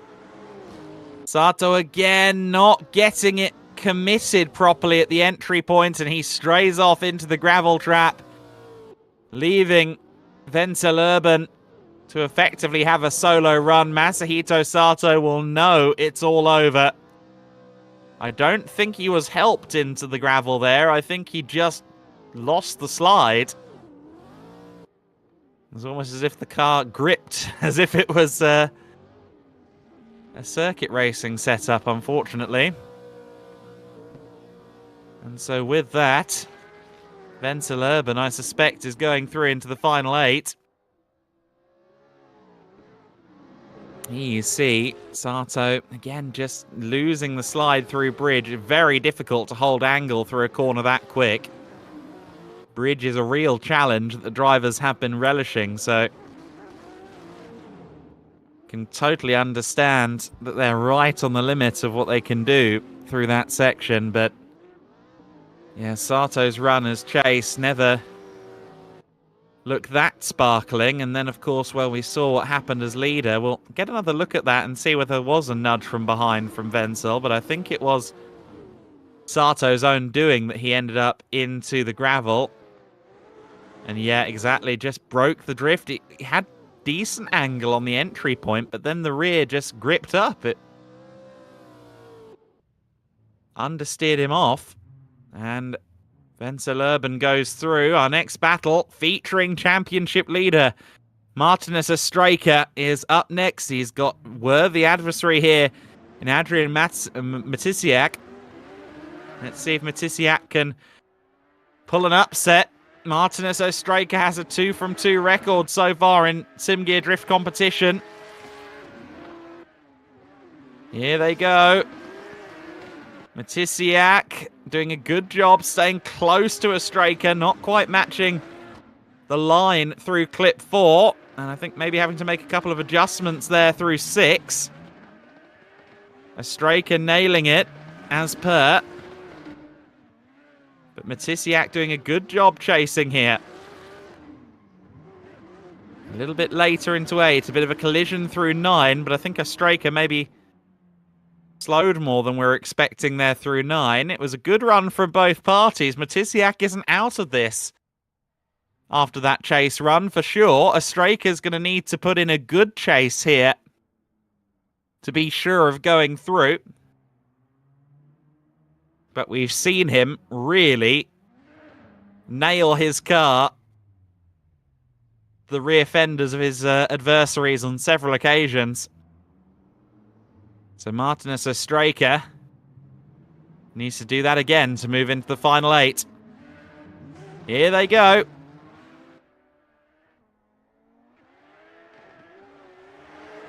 Ostraka very committed in terms of speed. Maybe not so much angle through 1 and 2. He's lost angle there through 4 as well, although, to be fair, I think he was pretty much on angle by the time they got to clip 4. Ostraka. Oh, a little bit of a touch there to Matisyak as well. I'm not sure this is quite the same caliber of chasing that we've seen from Ostraka previously. Now he's right there with him through clip 7. 8, 9 and 10. Nicely done, but I don't know. There was some angle missing at times. There was some questionable points there from Martinez Ostraka. We'll get a look back at it in a moment, as this is the run with Ostraka as lead. It was a really nice chase job through the first few clip points there from the Supra.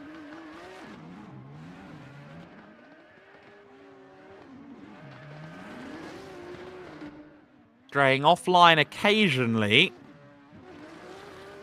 but I would say perhaps not as frequently as Ostraka did, and Ostraka looked like he might have gone shallow into 9 before that touch between them. Huge entry speed from Ostraka, but perhaps not quite the angle that we're seeing out of the Supra. The little S13 Sylvia right on the rear through clip 4. But then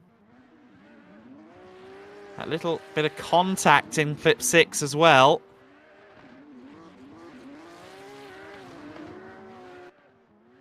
On second viewing, it's not quite as bad as I thought from Ostraka. By no means was it a bad run, but it wasn't quite perfect. I don't know how you'd weigh that up, actually. I'm a little bit on the fence. If anything, I'm on the fence with a few toes dangling in favour of Matisyak. That's not an easy one to call. Ostraka had great speed through bridge, but not quite the angle that Matisyak was pulling.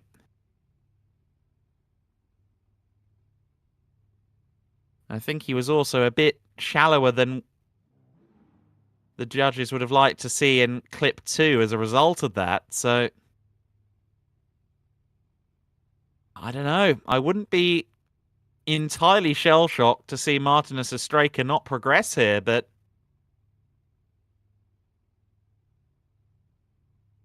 both parties had good runs.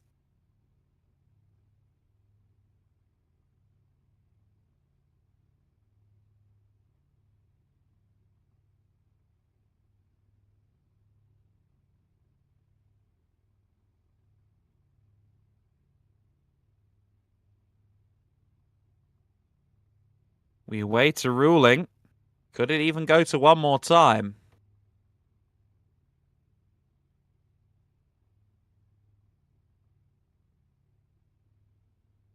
It would be a big upset for Martinez Ostraka to be eliminated. He hasn't been eliminated all season so far. Both rounds he has won to this point.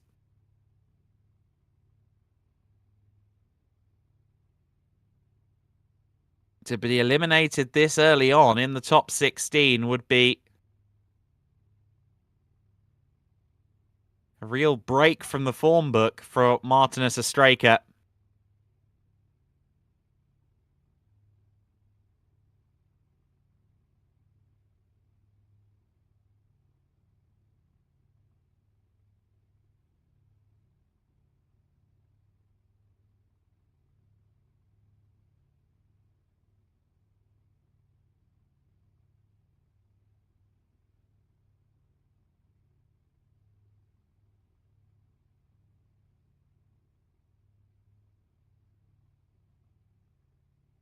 We still wait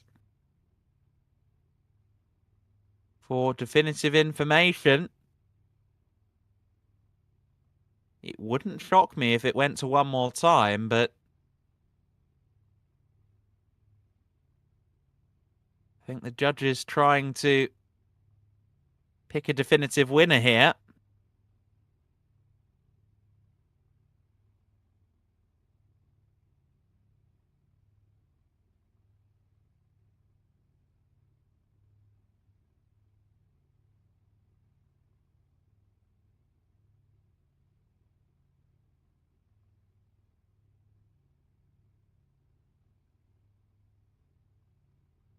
And Martinus Astraka is determined to go through.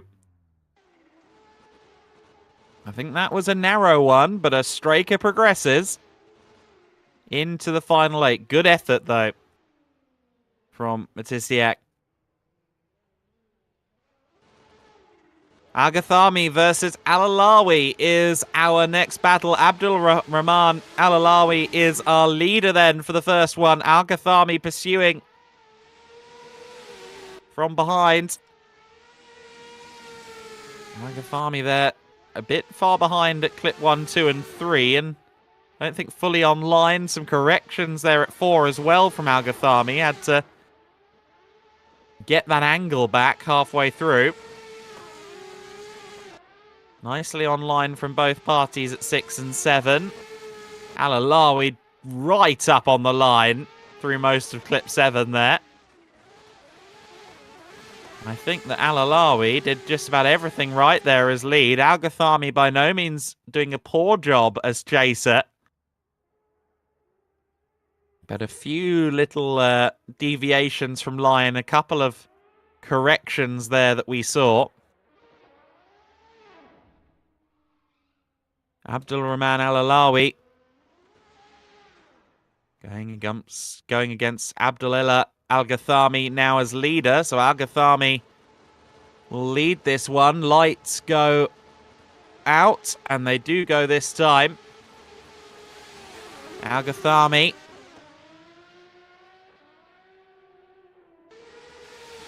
leads them away, and really good from both parties, although Alawi there straying out of line. Bit wild there through 3. They collided slightly there into 5 as well. But a good chase run this from Alawi, really close to Al-Ghathami. Very nice through 7. Slightly better angle there from Al-Ghathami in clip 9. Alawi definitely had to give it an extra yank of the hydro towards the end there, but that's certainly an interesting pair of runs. Al-Ghathami here as chaser was a little bit distant into the entry point of the run. I think once he closed in, did a really good job of chasing. But that said, Alawi was really nailing it as the lead driver as well, I feel there. Alawi much closer on the entry point, but we saw the cost of that entry speed at clip 3. And then subsequently through 4, 5, and even 6, there's some slight slip-ups from Alawi. Again, it's a close one, but I think maybe Al-Ghathami, who's leading this second battle on our screen right now, would be judged to have done the better job overall.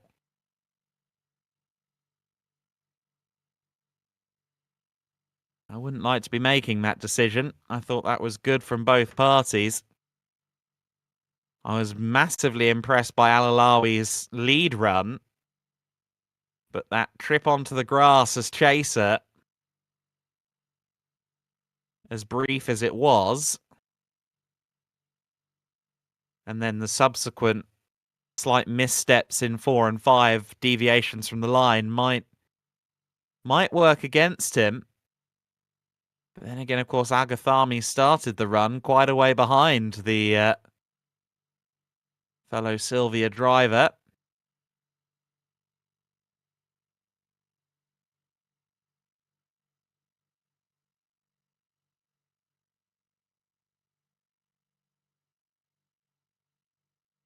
Certainly, it's going to be a hard judgment. Let's see whether they can find a definitive answer or whether they're told to go again.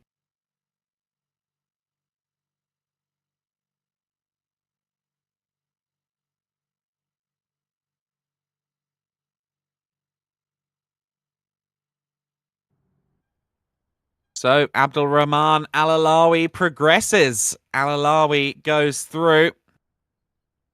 I think the combination of his smooth runner's lead and then some of the commitment that we saw from him as the chaser put that in his favour ultimately. But not a bad run from either. As we now get a look at the top 8 as it stands, we've got half of our bracket of 8 for the quarterfinals. And we'll find out the other half in just a few moments here. We're now really into the swing of the evening. We're only going to take a couple of minutes away while we get ready for server number 2 of our top 16.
Well, as promised, we're not making you wait. The second half of the top 16 is pretty much already upon us. Podolskis will be leading this one, and Estes Podolskis the lead. Demian Serviek in the Kinder Mitsubishi will be chasing.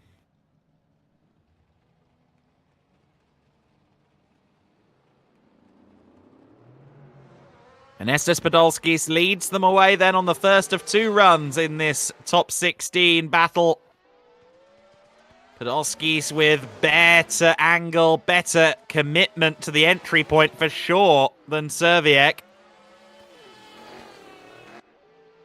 Podolskis with great angle, great line. This is a really nice lead run here from the RX-7 driver Podolskis, but both of them well onto the grass there at Brooklands.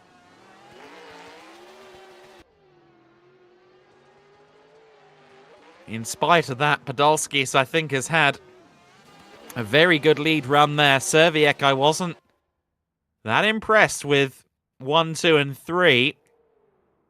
Wasn't out far enough to the left-hand side of the circuit. And Serviek, consequently then, I think in a pursuit of keeping up the speed, didn't have the angle. But now he gets the opportunity to lead. Could it be just one last crack of the egg for the Kinder Surprise Mitsubishi? He's the only one that flaps his bonnet. We're underway then. Serviek is going to give it all he's got here. I think he's on the back foot after the chase run. Let's see how he can do as the lead. Both of them very committed to the entry point there. Podolski's with one of the closest and most accurate, I would say, runs through 1, 2, and 3, but 4 he strayed a bit wide. Serviek doing a good job as lead here, but Podolski's staying right with him. I think this is very impressive from Anestas Podolskis. Damian Serviek has done a great lead run here. Managed to get himself maybe half a car length there towards the end of the run through 8 and 9. But my gut says that Podolski's chase run was better. I mean, this was the clip 1 and 2 there from Serviek. He was missing a lot of angle there. Also in 4 as well. It was a bit shallower at 5 as well. Just wasn't really fully on line and or angle until clip 6. Of course, Podolski's did stray wide onto the dirt briefly, which we also saw from him in the chase run at clip 4 on the outside line on entry. I don't know, it just seemed to me that certainly 1, 2, and 3, no contest. Podolski's did a better job chasing there than Serviek did. And I just feel like in general Podolski's did a way better job of chasing, and his lead run was strong, as was Damian Serviek's. I feel like the one that you can poke more holes in is certainly the Mitsubishi run, unfortunately. As much as we love our flappy egg.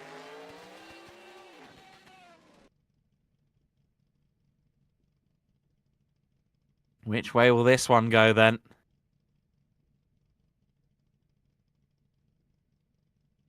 Anestas Podolskis.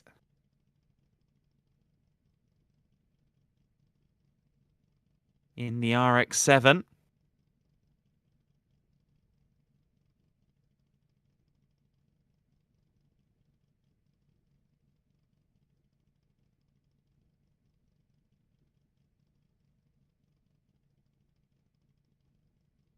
Damian Serviek in the Mitsubishi Evo 10.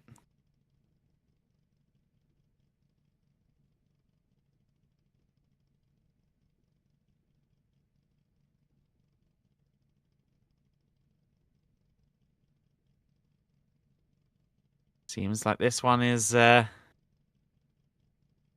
taking a little while on a deliberation front. And I can certainly understand why, but I don't know. Don't think flashing us will help, Damien.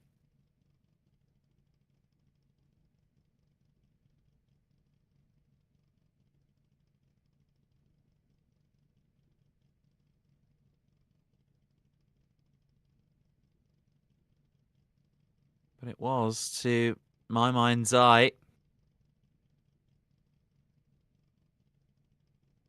a strong run from both. I just think Serviek is the one who made the more noticeable errors. Podolski's maybe spent a bit more time on the dirt than Serviek ever did. And that may work against the Lithuanian, so if either of these could go through, I'd see the argument, but to me, I think that's Podolski's. But we'll see. They'll come to a conclusion fairly shortly.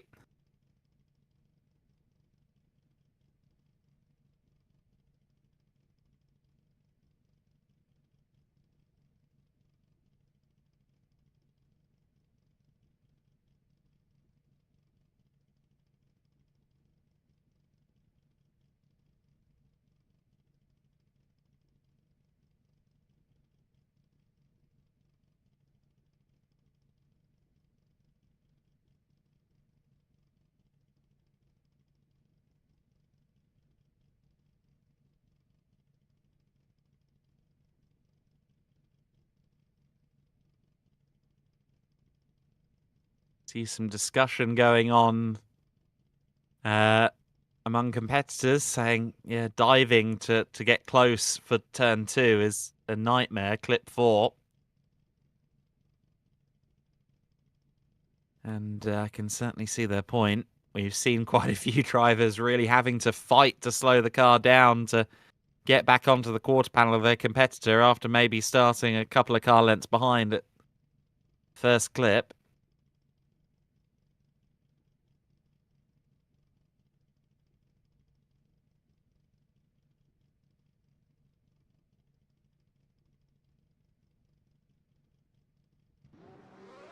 Next battle is waiting for its turn. The fact they're in position maybe means we're not far away from confirmation. And indeed, Ernestas Podolskis is through in the RX-7. Damian Serviak, who I remind you is in the top 5 in the standings, is eliminated by the man who sits 19th coming into this weekend. So a bit of an upset there for Serviak. He'll be disappointed, but he goes no further. Fabian Montez and Paulius Jucys up next, and it's Montez who was spectacular earlier on in his RX-7, with Jucys pursuing. Jucys way back through clips 1 and 2, and goodness me, almost wiping the rear of the RX-7 there. Didn't have the commitment or the angle through 1, 2, 3, or indeed 4. Not the most sparkling chase run we've seen so far today from Paulius Jucys. Montez right on the edge, through clip 7. Wild to watch again, Paulius Jucys. I think there's something to be said as well for just the sheer body language of that RX-7 with the big wing. But Fabian Montez there, I think, was pretty much exemplary as lead, and especially early doors, Paulius Jucys may be missing a little something there. Was late to initiate, and I think that just hampered the first phase of the run for him in general. He now gets the opportunity to lead.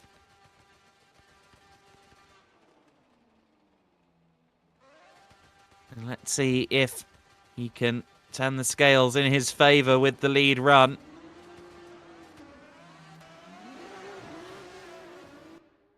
Here they go, they're underway. Montez again right up against his opponent, as the chaser really likes to commit to the bit through clip 1, but oh, incredibly shallow at clip 4. It tried to straighten out on him there. And Montez, oh, again, he's collided there with Jucys, and that caused him to have to reinitiate effectively, and this is not the run that Montez needed as a chaser in the slightest. As impressive as his lead run was, it's been, again, the angle as spectacular as always from Fabian Montez, but I think that that chase run might have been a bit too scruffy. Jucys really wasn't so perfect through 1, 2, and 3. It was fairly good for speed and line. It just had very little angle to it.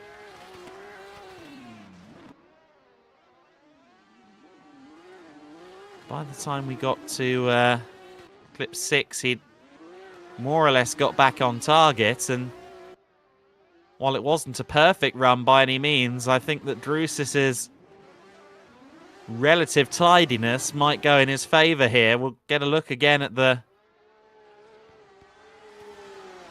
second run, and the RX-7 committed as ever through 1, 2, and 3, but then 4 is where it fell apart. Just car went towards the apex, and that's not where it needed to go for clip point 4.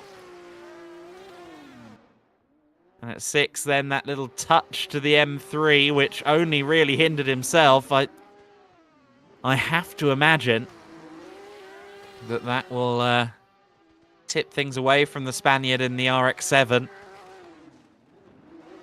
I feel like Paulius Jucys' run has Chaser was only average, but... Well, Fabian Montez is judged to have gone through. Okay, interesting. So, I thought that maybe Montez's errors and corrections there in the chase run would go against him, but no. For the first time today, Ethan Petraku is up against an opponent. He drove solo earlier on, and he's got quite the opponent as well. Boyan Dekov, the pro drifter in the other side of the virtual divide. Chaser versus E92. I think I've seen that happen outside my flat before on the dual carriageway. Great entrance. Oh, dear. I was going to say nice and committed from Dekov there, being close to the rear of Petraku, but he got too close there going into clip 4. They collided. They've managed to pick back up fairly nicely, but big collision there from Boyan Dekov. It looked to me like it wasn't really Petraku's fault. We'll have to get another look at that, but a nice second half of the run from both parties. Dekov staying right on Petraku, who was throwing some nice angles, but we'll have to have a look at that collision again after this run. But Dekov, I think, is on the back foot now in this top 16 run. Chaser will weekend, and Boyan Dekov is going to be the one leading the charge.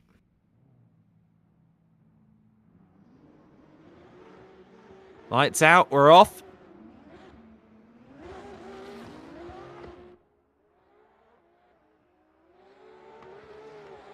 Here we go. Good entry from both there. Nice angle through 1, 2, and 3.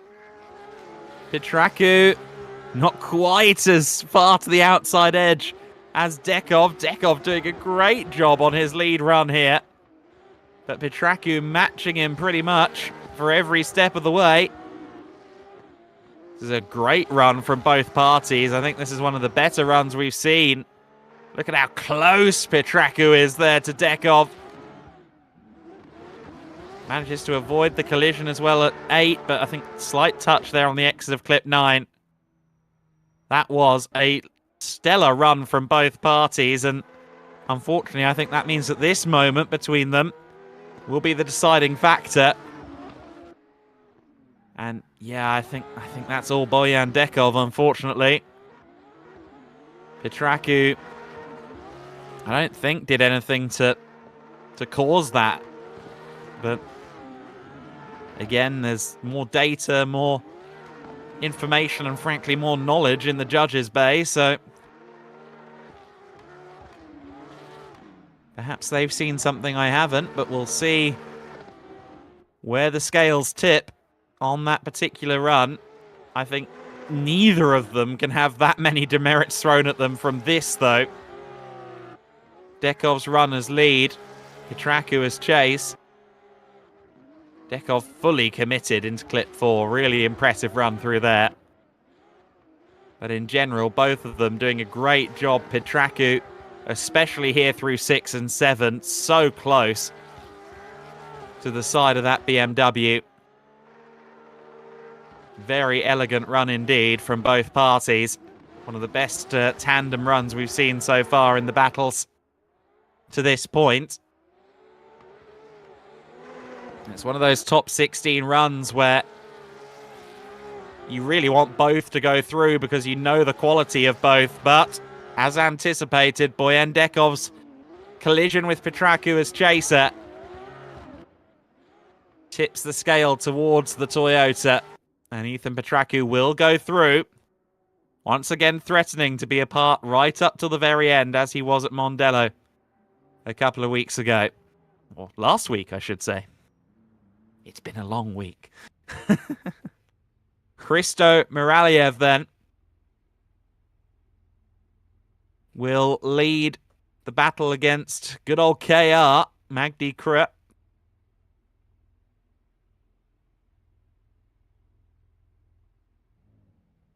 Let's see how the intra-Supra battle goes. Muraliev, another pro drifter, of course, in real-world competitions. Not quite got the angle there of Krupp through clip 1, 2, and 3. Oh, but a bit too committed there. Off-roading for Magdi. I think even though that was very impressive to keep it just about, quote, on the circuit, I think that might go against him. But Magdi Krupp certainly providing the better angles. Muraliev not nailing this pursuit. And, oh, that hip check, as rude as it was, that could weigh heavily against Muraliev. Magdi made an error going onto the dirt for sure, but Muraliev missed a few clips and, well, at least was not quite as committed at a few clips, and then there was that collision at the end. Let's see what happens then in the run with Muraliev as leader. Both of them close together through 1, 2, and 3. Both do a nice job there. Oh, Muraliev really pivoted there into 4. Almost like it just jinked it for him to one side. Might have been a little momentary lag or something like that. It looked a bit unnatural. Magdi keeping close.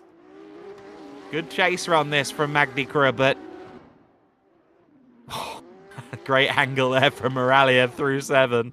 And good speed as well. That's a nice latter half. It's a very good run in totality for Hristo Muraliev.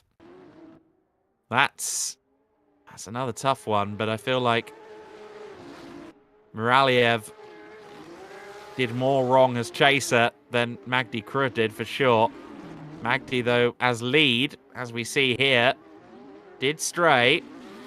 Managed to salvage it quite nicely for clip 5, but certainly clip 4 was suboptimal. I feel like Muraliev did a better run as leader, but then Magdi Krupp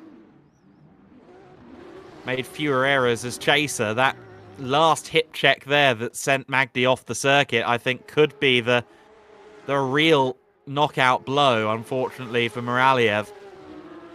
As good as this lead run was that we're getting to look back at now, I just think he put more feet wrong as chaser, and that's going to weigh against him. But we'll see. Magdi did a good job matching the blue, pink, and yellow machine.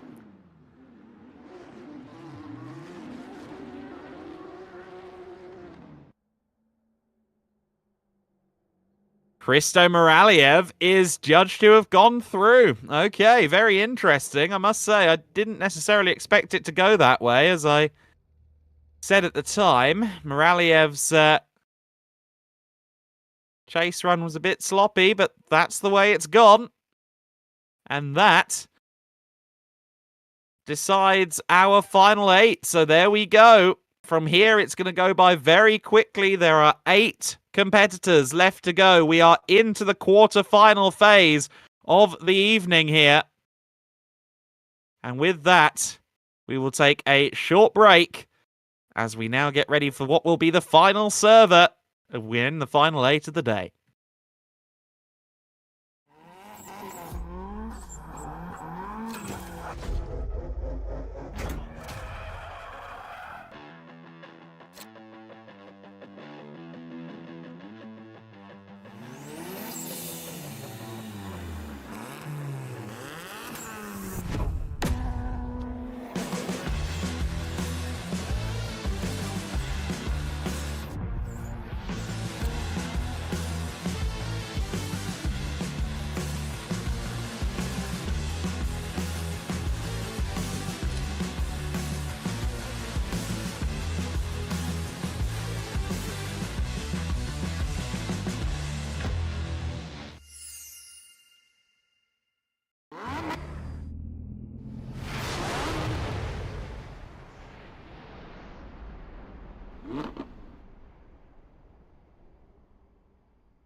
We're into the top 8 section of the day then.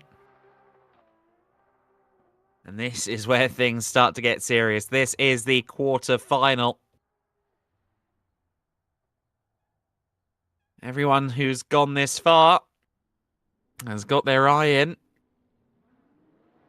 I expect we're going to have some very hard-to-call runs from here on out, but given the challenges of this layout, anything is possible here. Martinus Straker tagging on there with a warm-up run.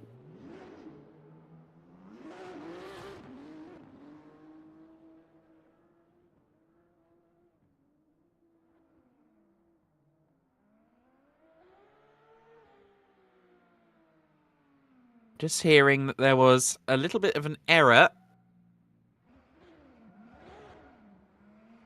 earlier on, I think on the graphics potentially, that Jucys won the battle against Montes earlier on. I seem to remember being quite surprised that Montes progressed.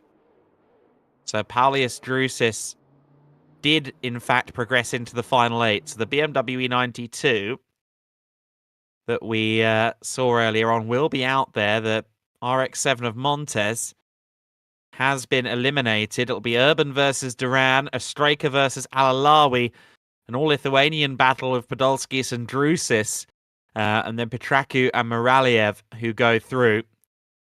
So Fabian Montes does not go through, as we originally suggested during the top 16 run, and I believe the judges made a slight hiccup there, which is understandable, but certainly I think Jucys deserved to go through there, so a very strong top 8 for sure. Plenty of intrigue there.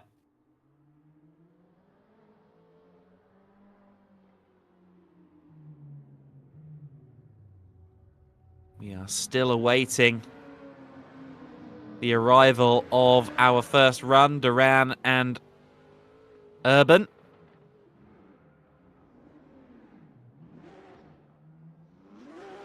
Still some warm-up going on at the moment, but we're not far away.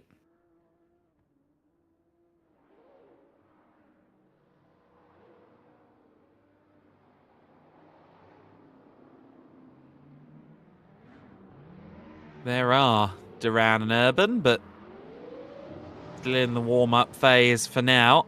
Petraku and a Straker, who we've seen fight each other before.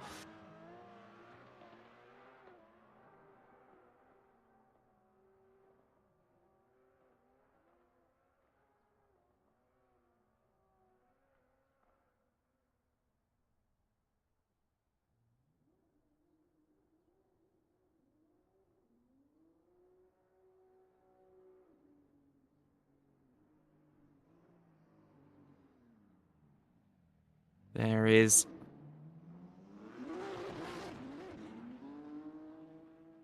the Click Supra. I don't think we're far away from getting this show back on the road. Here is the Silverstone map. We've been seeing that section, clip 1, 2, and 3, so much speed taken there. It's a real killer. Clip 4 as well, very easy to stray wide there. But a really technical layout here on the throwback layout of Silverstone, as it was back in the late 2000s, as it was when I first attended Silverstone back in 2008. Duran, Urban will be our first battle in the top 8.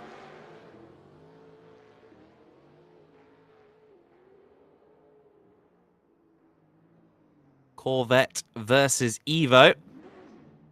A battle of 2000s sports car. Well, 2000s road-going rally car versus sports car, anyway.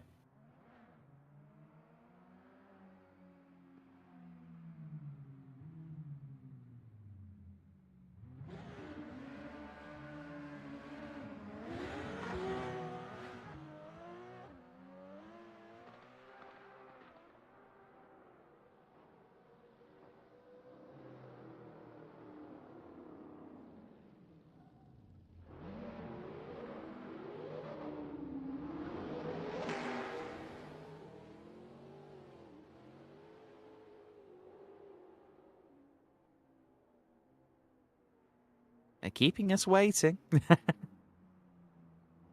For Duran versus Venselurban, the Corvette of Venselurban, who, if memory serves me correctly, and granted it sometimes doesn't, I don't believe we've seen a... that was Urban and Duran running, but I don't think they're in competition just yet.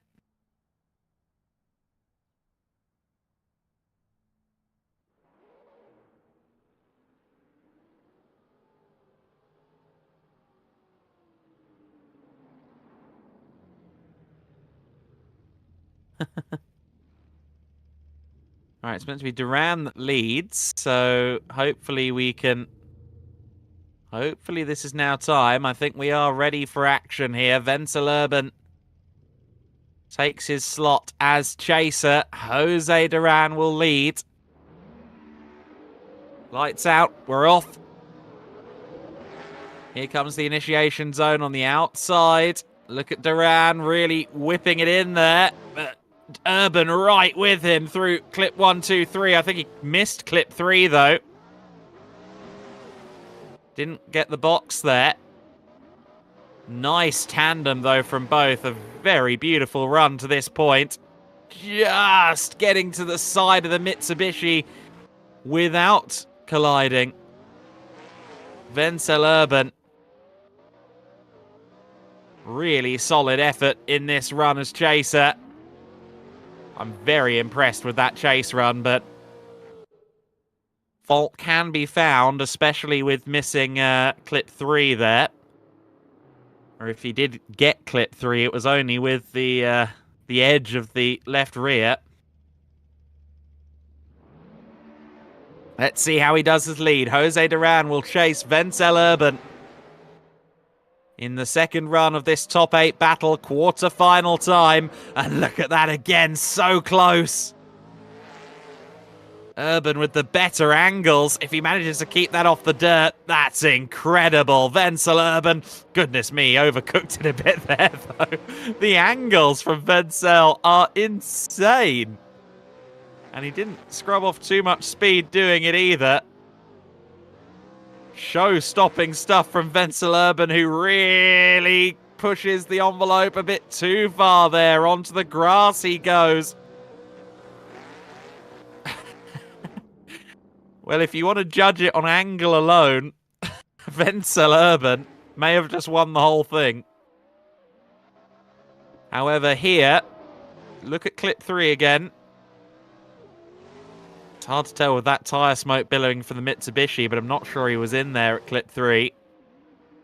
Was super close and super in sync with the line and the flow of Jose Duran's run. I think Jose quite smooth in general, which can make him quite a nice car to follow. Was a silky smooth chase run from the Corvette. Now, there was a little correction there between 2 and 3, which I didn't see initially. He was kicking up the dirt at times, and darn nearly overcooked it there at 4 into 5. He did well not to just go straight on into the grass. It's a hard one. That's a very hard one. I mean, Urban strayed off, especially at 6. As we were 7, sorry, we just saw them go through. He did stray off a couple of times. As much as I loved that run, I could see why the judges, with the wheels being dipped on the grass, would see it a bit less favourably, but it was a really solid run from Venselurban. Jose Duran, though, I think the buttery smoothness may come up trumps once again here.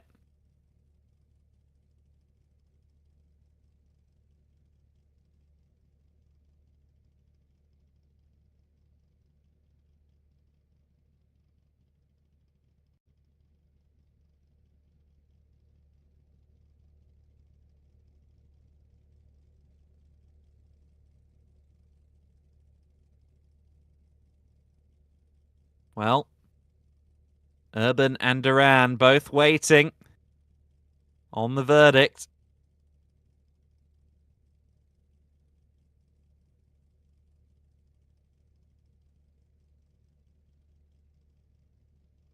Two very good runs from Duran and Urban. Again, Urban's pursuing run, I think, was really something to behold.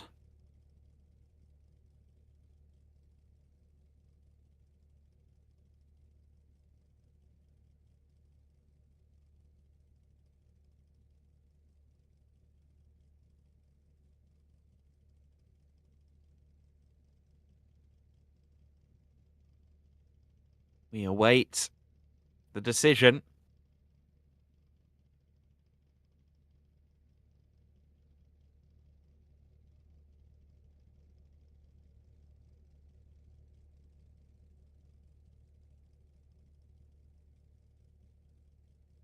Evo or Corvette, Hungary or Spain.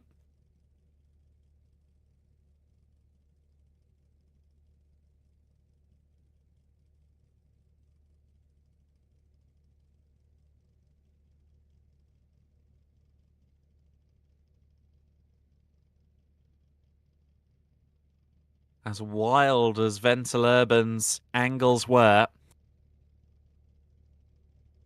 the fact that some of it was in his lead run, at least, I think there was as much salvaging as there was skill at one point. Or as much salvaging as there was smoothness, at least. That might work against him because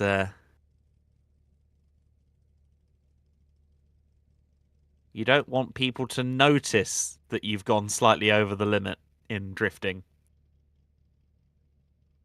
The smoothness is a key part of it. Staying online, staying at speed.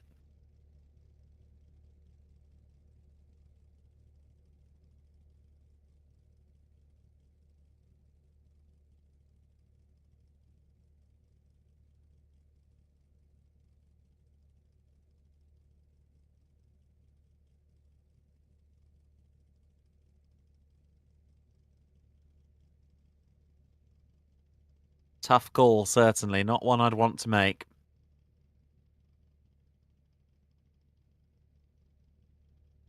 Our trio of judges are in the process of deliberating.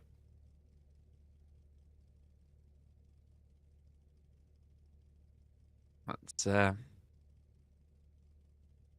Hafizi Aziz, Matisyak, Mlinarski, and Mohamed Raz.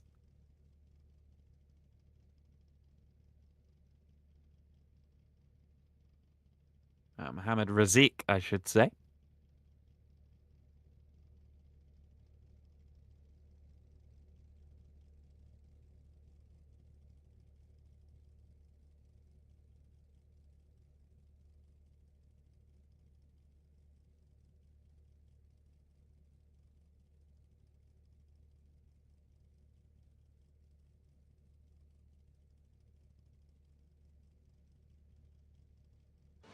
And Jose Duran is through. So once again, as he has in each of our events so far, Jose Duran progresses to the final four. But now it's time for Martinez Straker to go up against Abdul Rahman Alawi. Straker, I think, won a hard-fought battle to get to the final eight. No guarantees in spite of the form book that he makes it to the final four. Alawi a bit late to commit, though, through the initiation point. And did he tag a Straker a little bit there? The synchronicity between the two of them is way off. I think Alawi not doing a great job here of chasing. It's not a bad run on its own, but it's not necessarily doing the job of pressuring and shadowing a Straker.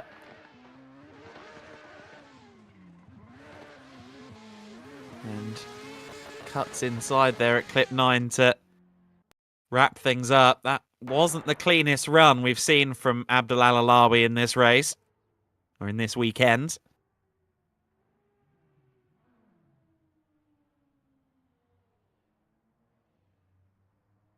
However, a striker, having, as always, done a good job as lead, now needs to match the chase. And I think Alawi, perhaps his best bet at this point is to be as wild in lead as he was in chase to try and throw a striker off the scent. Here we go. A striker close as they go through clip 1, 2, 3. Oh, Alawi well onto the grass there. Did well to bring that back around. And look at the speed and angle through clip 4. I think even a striker was caught out a little bit by that. Huge speed and angle through clip 4 from Alawi. A striker back with him now as they go through 7. A striker drifts it very, very wide indeed. He's had a big moment there.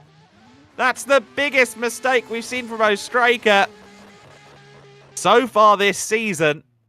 Well off the circuit. The rear axle of that car at clip 7 was a long way off. Now, Alalawi's chase run wasn't that good.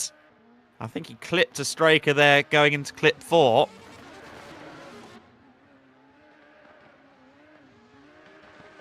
Tough one.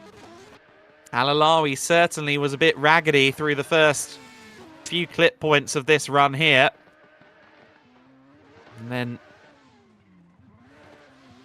was rather shallow into clip 9 as well, but does that outweigh what we saw here from Martinez Striker? Alawi was on the dirt, so was a striker.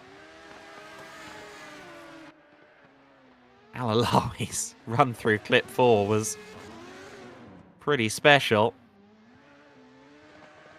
It was a really good lead run from Alalawi, albeit did clip the dirt a little bit, but a striker really did make a Horlicks of number 7. And that could work against him. Luffield may be the first thing to really trip up Martinez Striker so far this year. For Abdul Rahman Alalawi, who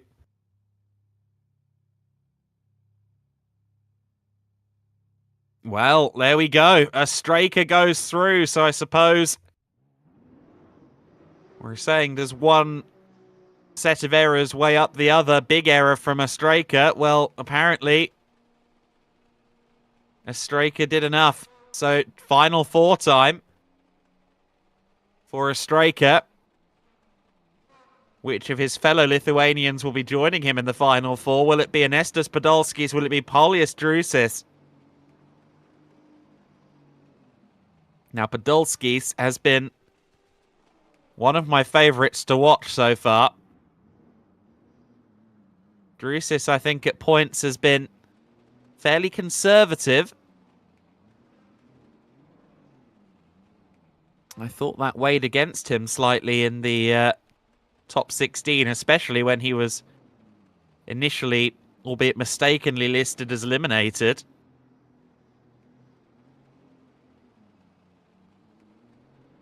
Jucys and Podolskis then line up.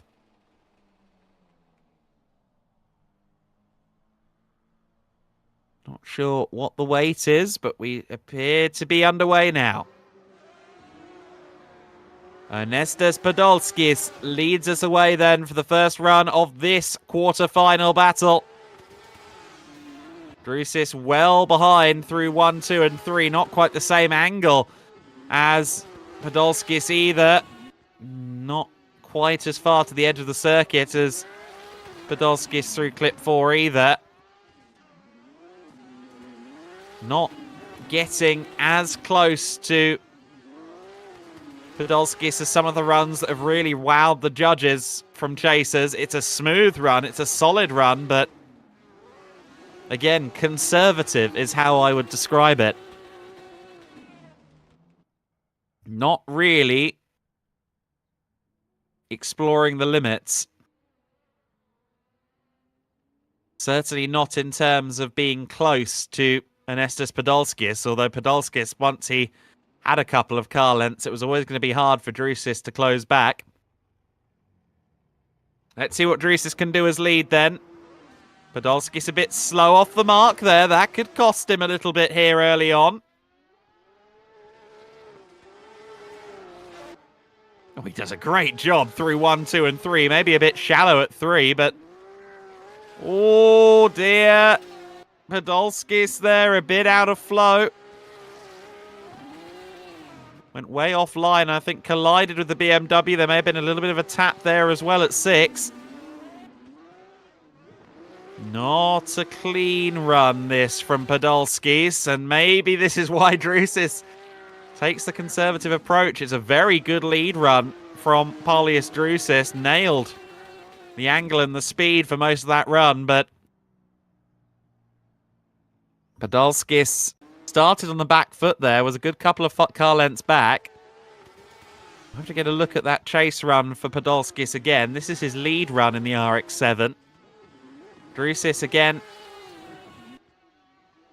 was technically sound, just not really pushing the envelope to get to the quarter panel and the door of the RX-7.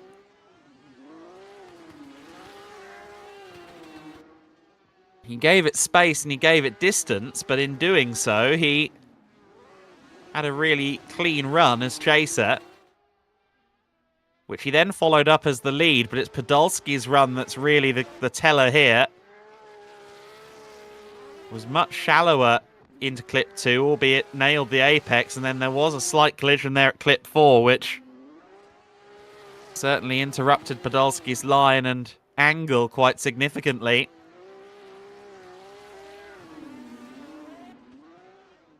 As ambitious as Podolski's seems to be, and as close as he was there going through clip 7. I don't know, I think that perhaps that slightly measured approach from Paulius Jucys may have just netted him a spot in the final 4. We'll have to see. The decision makers are making decisions, and I'm not. So let's wait and find out.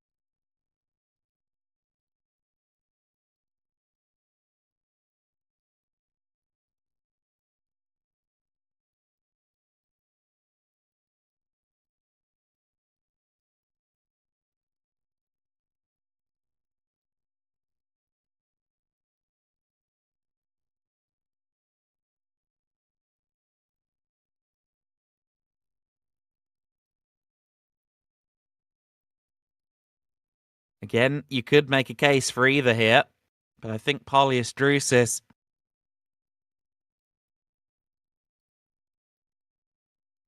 would be the way I would possibly go here, as much as I enjoy watching Podolskis at work. I'm not quite sure he had the better of the chase runs.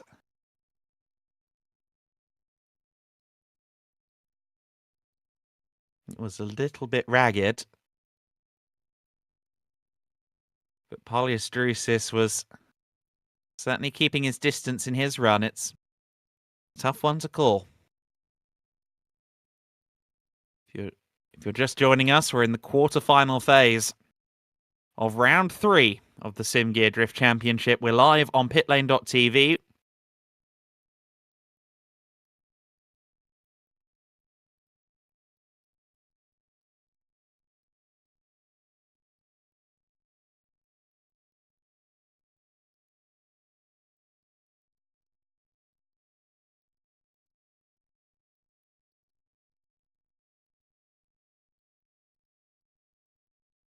And Paulius Jucys is judged to go through. That's about what I expected. But they weighed up their options thoroughly.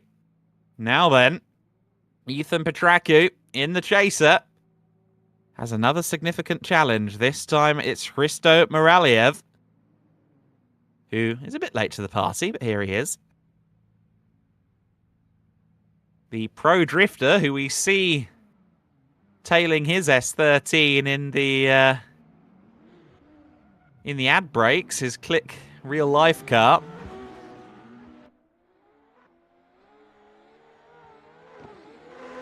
Here we go. Through 1, 2, and 3. Moraliev keeping fairly close.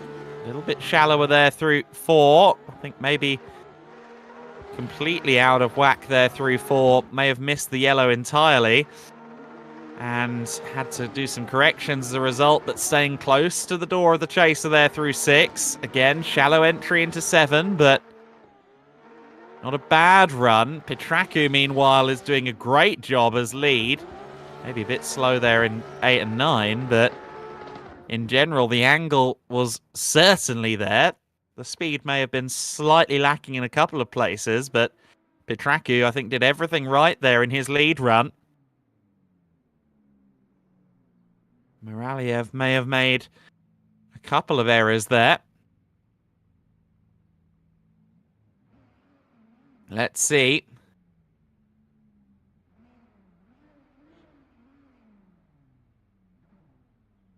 We wait for the lights. Here they go. Hristo Moraliev leads Ethan Petraku. Petraku right there with him as they start the run. Should be close through clip 1, 2, and 3. Yes, they are. Petraku right on the door of Moraliev. Through clip 4, Moraliev has gone way, way wide. Somehow keeps it in. I thought he was fully in the gravel there. I mean, he was basically fully in the gravel, and that will play against him. But the fact that he's still running and still ahead of Petraku is amazing. Equally, Petraku did a great job to avoid, as they're now super close through number 7. A good run from both parties. Petraku there, not a great run through clip 10, actually. Didn't really end on a flourish there, but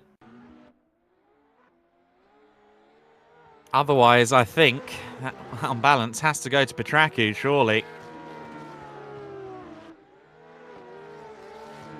Moraliev was close for sure, but he had to make some corrections there. He had to back out of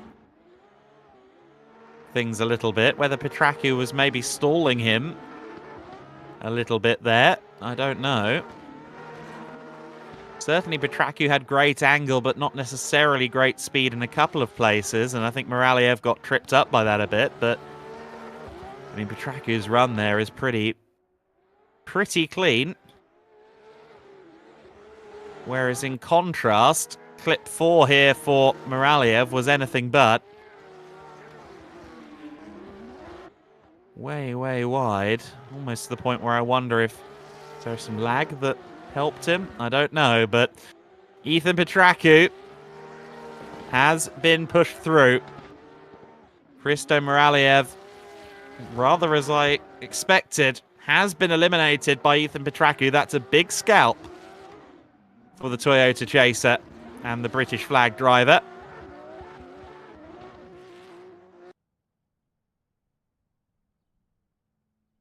Sure, he'll be satisfied with that performance.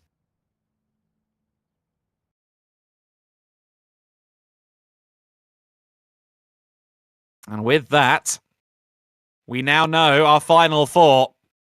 And look at that duel on the left-hand side of the graphic.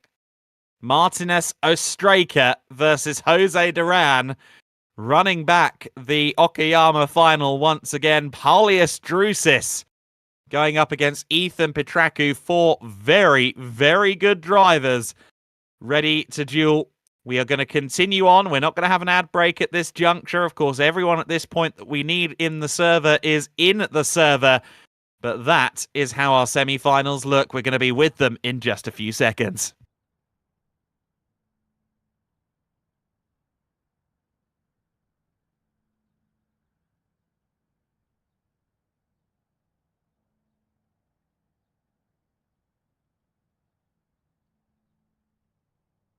So Ostraka versus Duran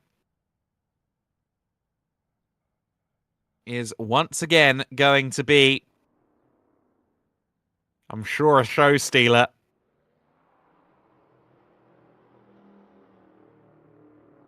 Neither party has missed the top four yet. For Jose Duran, defeating Martinez Ostraka here, going into the final, would be a huge boon.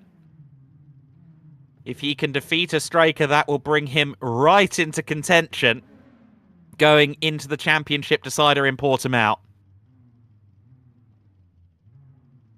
Jose Duran versus Martinez Ostraka. They are underway. Duran leads it then for the first of these two runs. Ostraka right on his door. Both of them perfect there through 1, 2, and 3. Ostraka maybe a bit wild there into 4, but look at the synchronization between the two as well. Ostraka shaving the paint off the rear bumper of the Evo going into clip 6. Duran right on the wild edge of the white line. Look at that, really riding the line there through 7. That was a gorgeous run from both. The only fault I can find there is maybe Ostraka not quite matching the angle out of 10, the final clip point, but wow, that was a gorgeous run. Let's see if they can do it in reverse rolls.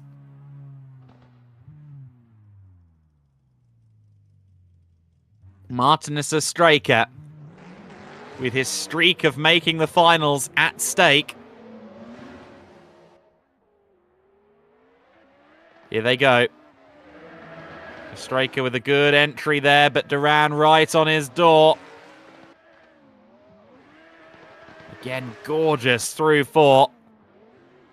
Duran looking a little bit tidier through this section in hole compared to Ostraka. Look at how close to the edge Ostraka is through 6. Duran and Ostraka. Another sensational run. Just 3 more clip points to go around the final hairpin, and that was really quite special.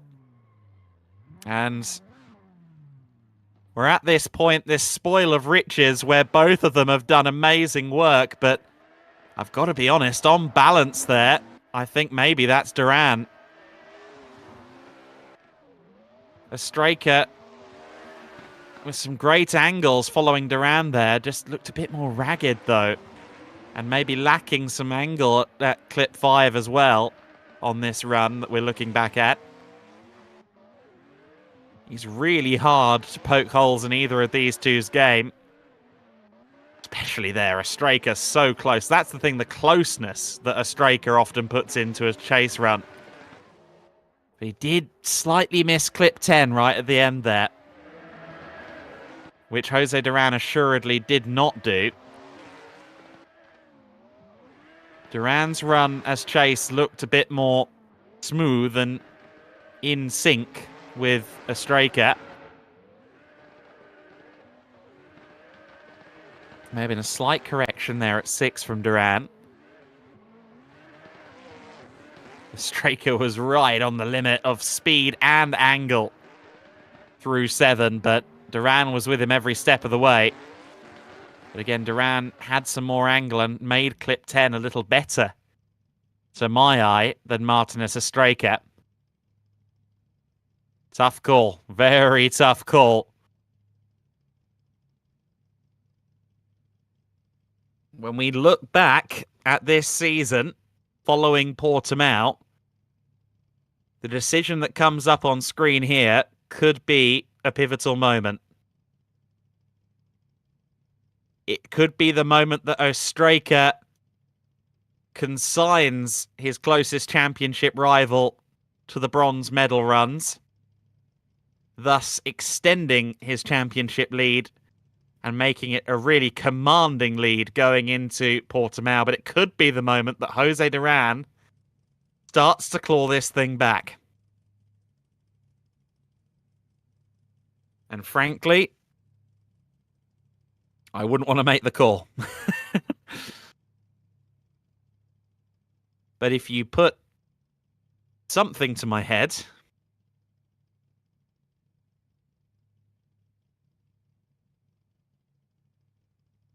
perhaps some sort of firearm, I might say Jose Duran. A lot of our competitors, Tyler Buller, who of course we saw in Okayama, he's been chanting one more time. Abdul Rahman Al-Alawi simply says, crazy. Jose Duran himself says, good battle, huh? Tyler Buller's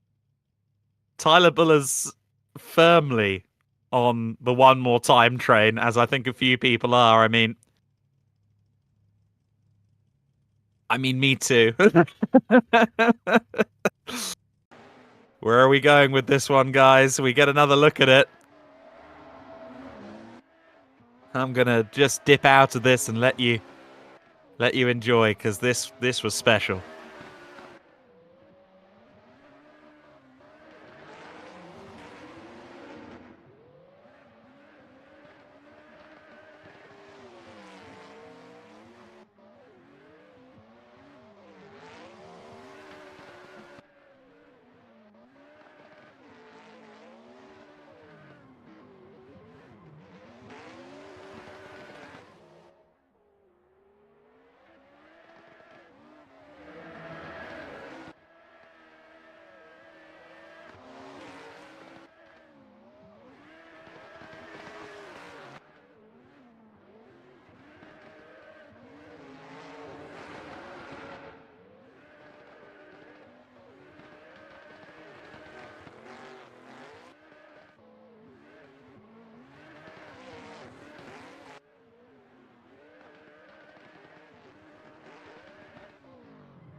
A raw display of skill and power from Martinez Estreka and Jose Duran, and you have to feel for the three people tasked with picking a winner there.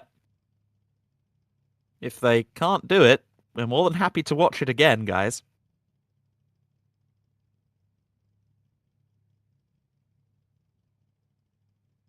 I've nowhere to be. we can OMT.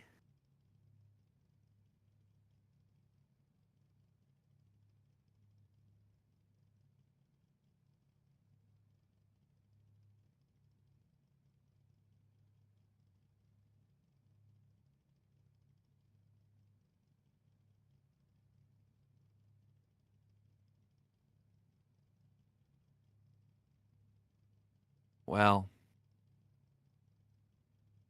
I'm on the edge of my seat. I'm sure these two are on the edge of their seats. Although Jose strikes me as someone who's a little bit tranquilo. Maybe he's chilled out.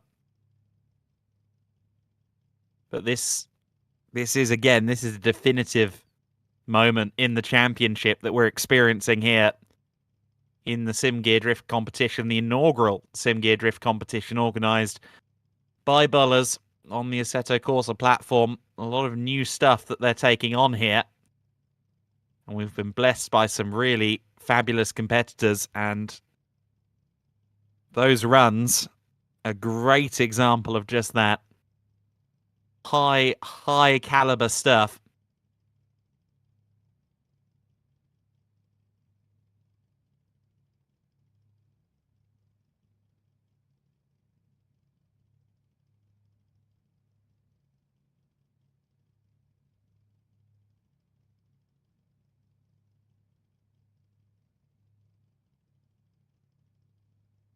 It's the equivalent of watching them go 3 wide out of turn 4 in a NASCAR race on the final lap. No idea who's going to be judged in front of that. But the fact that they just swapped, does that mean... One more time. Confirmed. We're doing it again. one more time. Jose Duran once again steps up to the plate as our leader. Martinez as striker will need to replicate a great performance, but we've seen him do that enough times. Here we go. Both of them lovely through 2 and 3. Duran really tickling the edge of the grass there through 3. Look at a striker right on the door of the Evo. Had a slight correction there into 6, did a striker. I think a little bit of a nudge between the two of them as well. Almost sent Jose Duran onto the grass. Another exemplary run. Look at how close a striker is, leaving his tyre marks on the door of the Evo. Like a graffiti artist on the streets of any major city. My word. That was another fabulous chase run from Ostraker, and Duran did everything right as lead as well.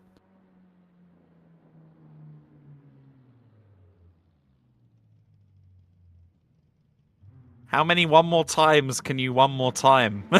Let's see. Martinez Ostraker now leads it. Could this be the last vestiges of this duel? Duran right on the rear of Ostraker. Did they touch there? Very close, if not. Ostraker, I think, with a slightly more angular run here than Duran. Duran just slightly getting into Ostraker, possibly. We've seen slight corrections at clip 6 from both of them on these runs. Duran really on the door of the Sylvia. Oh, and I thought he was going to collect him there going through clip 8 into 9. Another great run, and I don't know, you know.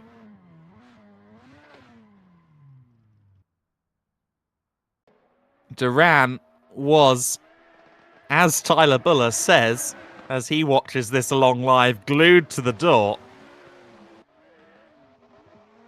Ah, that's a hard one. It's never going to be easy when we're this deep into the competition, but it's the minutiae that will make the call.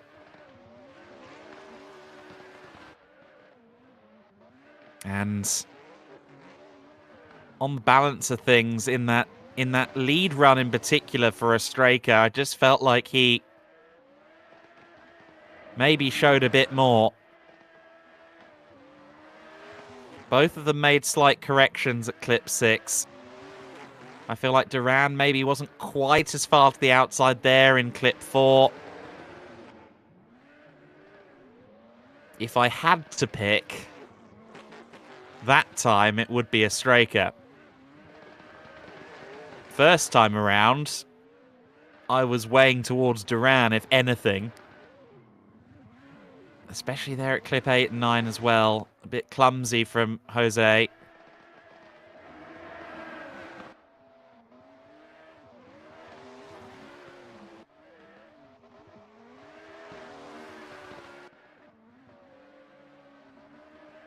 Seems like a few people watching along from the paddock think that this is going Ostraker's way.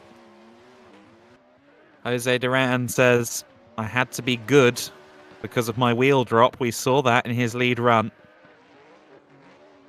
And Martinez Ostraker is confirmed as going through after the one more time run.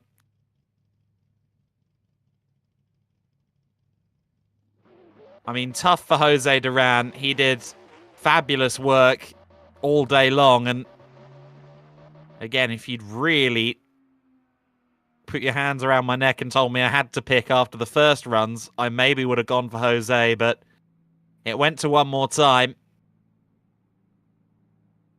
And our championship leader, Martinez Ostraker, is through. The question is, who will join him in the final?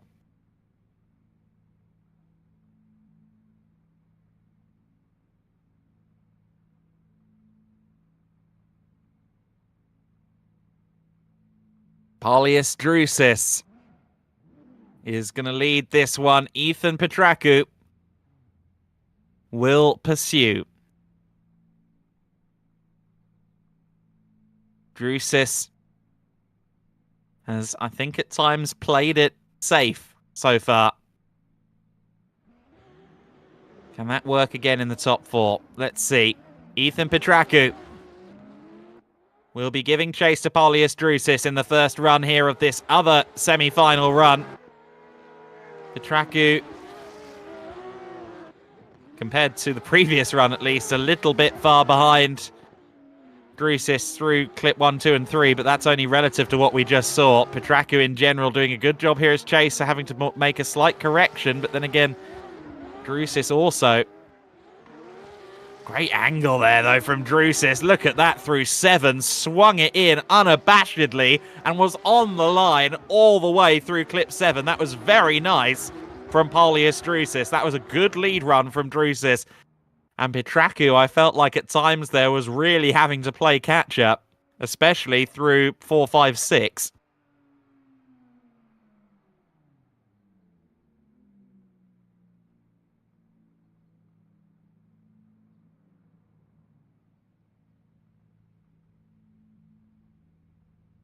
This time, Petraku leads it. Paulius Jucys will give chase. Jucys with a very good runner's lead. Let's see how he stacks up in the chase. Very nice through 1, 2, and 3 there. But a bit shallow from Petraku, from Jucys, potentially through 4. And that slightly wrong-footed him all the way through 4 and 5. Back in sync now at 6. Well, not quite in sync. And I think just tapping the side there of Ethan Petraku as well. Both of them get it right through 8, 9, and 10. That's a hard one. I feel like both of them had very good lead runs. I feel like both of them left something to be desired in chase. But Petraku was real close to the door through 1, 2, 3, 4, 5. On second viewing, I feel like Petraku's run as chaser was pretty good. He did lack some angle in places, but he lacked some angle outside of the clips.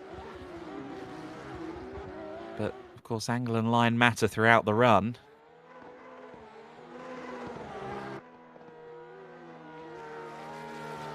Paulius Jucys, on second viewing, I think this chase run, especially there through 4, 5, and 6, just wasn't quite up to snuff. And then through 7 as well, I think we saw a couple of collisions here, if I'm not mistaken.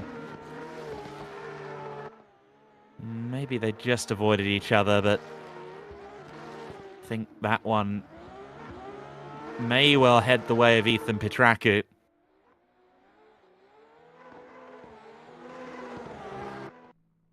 Paulius Jucys, Tyler Buller says, fell off in the chase. Tyler, you've got all the makings of a colour commentator. You should come play.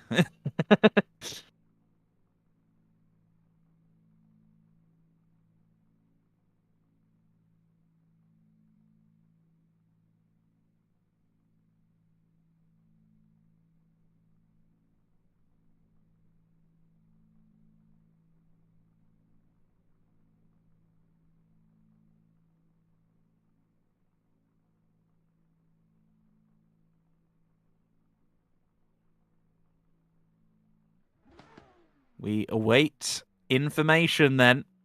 I think on balance, Ethan Petraku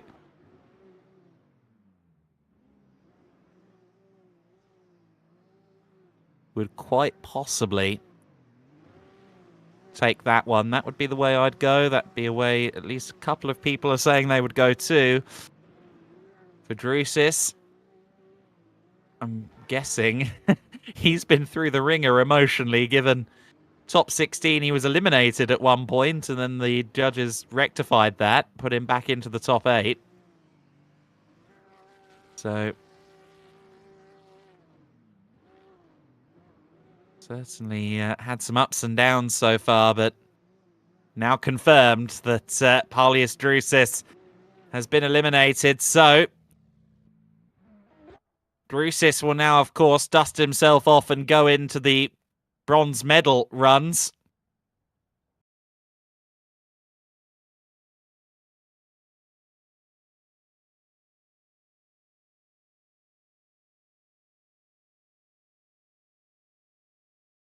So it will be Duran versus Jucys, Petrov versus Ostraka.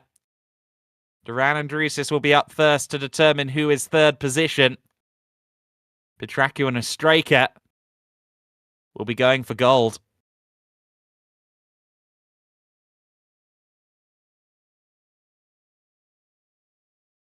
Jose Duran saying that he's only got 8 months of experience. He's using a controller.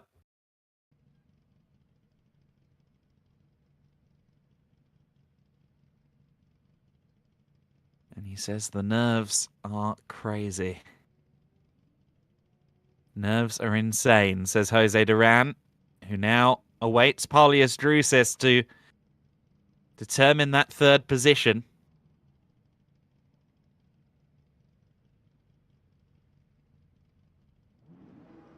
This is the meat of the day. Final B, the bronze medal on the line. Here we go. Jose Duran leads them off.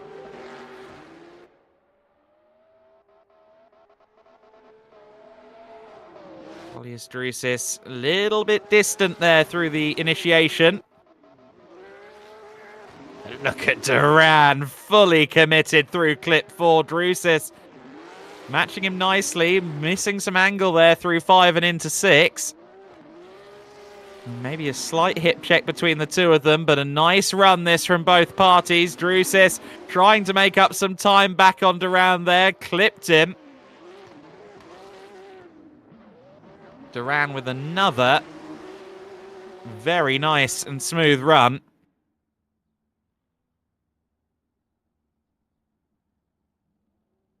And Jucys, I think, left a little bit to be desired there. A bit raggedy on some of those entries. Missing some angle at clip 5. Of course, we'll find out the final B results after final A. So we're going to have to wait in suspense for this one a little bit after the conclusion of this run. Here comes Duran and Jucys. Both of them really committed on entry, but Duran there missing some angle through 2 and 3. Way, way wide. Onto the grass with the rear axle at clip 4's entry. Duran keeping with Jucys in terms of speed and angle, but heart firmly in mouth there on at least a couple of occasions. Jucys dancing right on the edge through clip 7. That is as close to the grass as one can reasonably get.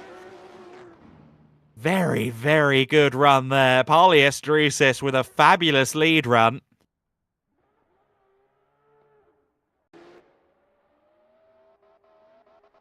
Well, that's something. Let's take a look back at this with Jucys as chaser.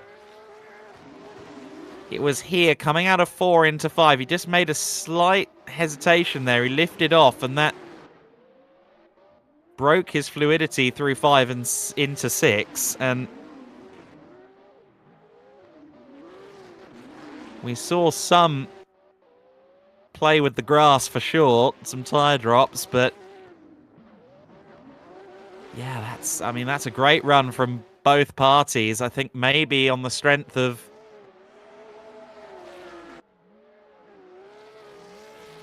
Duran's run through 2 and 3, and then the tire drop there at 4 as well.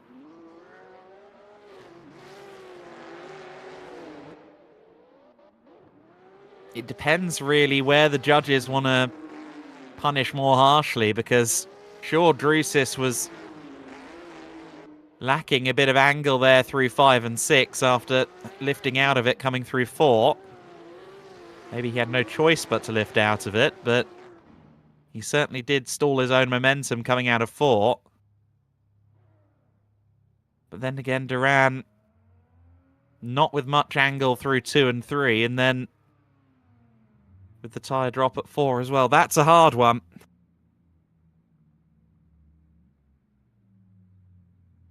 Ostrika and Petraku. Final A. Who will win? Will it be a first win of the season for Petraku, or will Ostrika continue the streak in this inaugural season of the SimGear Drift competition?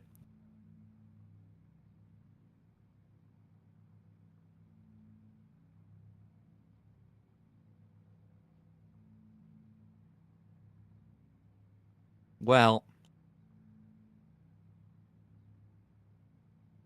we are back in the 90s. It's Chaser versus S13.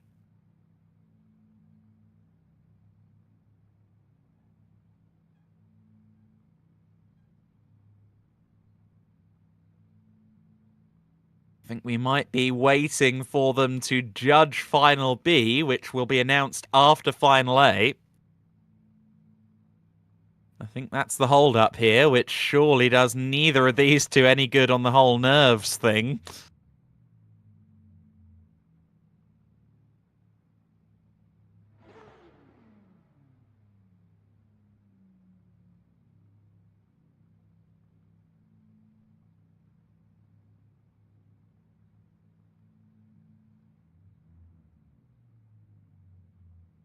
See.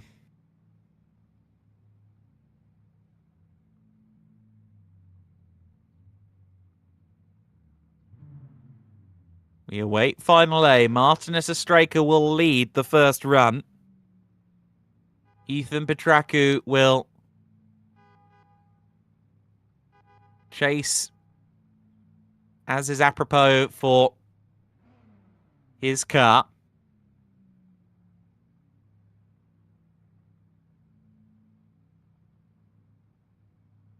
Oh, I want to get this show on the road. Ostrika's already beaten his championship rival, Jose Duran, today.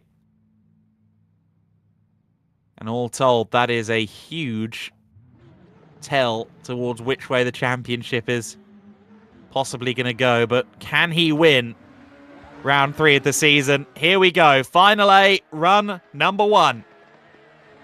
Petraku keeping it close with Ostrika there through 1, 2, and 3. Maybe not quite the same angle on initiation, but really on the door of Ostrika through clip 4.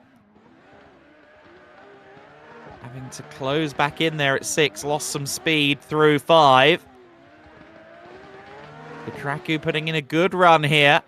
It's not quite the buttery smooth synchronicity and fluidity that we saw earlier on. A little bit of a collision. Good chase there from Petraku, but perhaps not quite what we saw earlier on between Duran and Ostrika on that first run.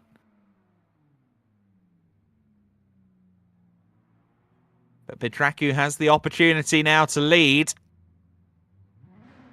and try and push Martinez Ostrika to the limits.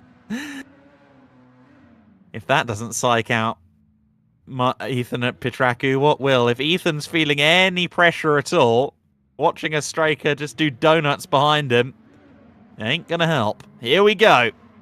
This could be it. The final run, potentially, of the entire day. Look at the angle from Ostrika. Goodness me, that's perhaps the most committed initiation of the day. He's right on the door of Ethan Petraku. This is a sensational run. As Chase here, leader Petraku doing a great job as well. Those angles are magnificent. But Martinez Ostrika is again putting his neck on the line to be right on the door of his opponent. He could high five the other driver. Amazing. A striker maybe a bit lacking through the final clip point there, just because he couldn't get sideways enough because he was so close to Petrov. But for me, I think that's got to go to Martinez Ostrejka. Petrov, as good as that lead run was, I think Ostrejka really trumped it with that chase run.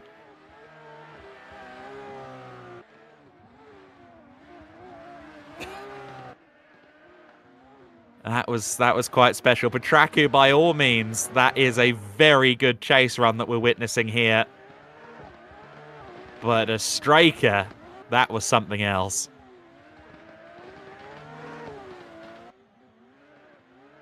I need to see that entry into the first couple of clips from Ostrejka on the chase run. Here we go. The speed and the angle, that is something. My words. Martinez Ostrejka. Different gravy. Right then. This is Jucys and Duran from earlier on in the bronze event. We saw these two have a really good run. There was a little bit of contact, as I understand it, on the chase run from Duran to Jucys. They were really close fought, though. Which way does that one go? Final B for third position. Who's on the podium? It's Jose Duran. Duran gets through onto the podium. He will lose some points again to Martinez Ostrejka, who does once again claim victory. The result for Final A says that Martinez Ostrejka has done it once again. It's 3 from 3 in the SIMGEAR Drift competition of 2024. Martinez Ostrejka with some of the most audacious chasing I've ever seen. Oh, wow. What a day. What an event. Martinez Ostrejka is now within touching distance of the SIMGEAR Drift Competition Championship. And as we see the quartet tandem through Silverstone one last time. Oh, Ostrejka with a... Oh dear, the four-way tandem didn't go quite to plan there, but that is the only thing all day that's gone against Martinez Ostrejka. These four all thoroughly deserving of their positions. And we now wait with bated breath for 2 whole weeks for the decider. We're taking on the wild, undulating curves of the Autodromo Internacional do Algarve in Portimao. The opening round of this year's SIMGEAR GT3 series will be the conclusion of the SIMGEAR Drift competition. Make sure you join us for it on Pitlane.TV in 2 weeks' time. Keep up with all the information on Bullers' website, BULERS, the Bulgarian Electronic Racing Series. This has been a stellar day of action. We hope you'll join us for the decider. Congratulations once again to the all-dominant Martinez Ostrejka.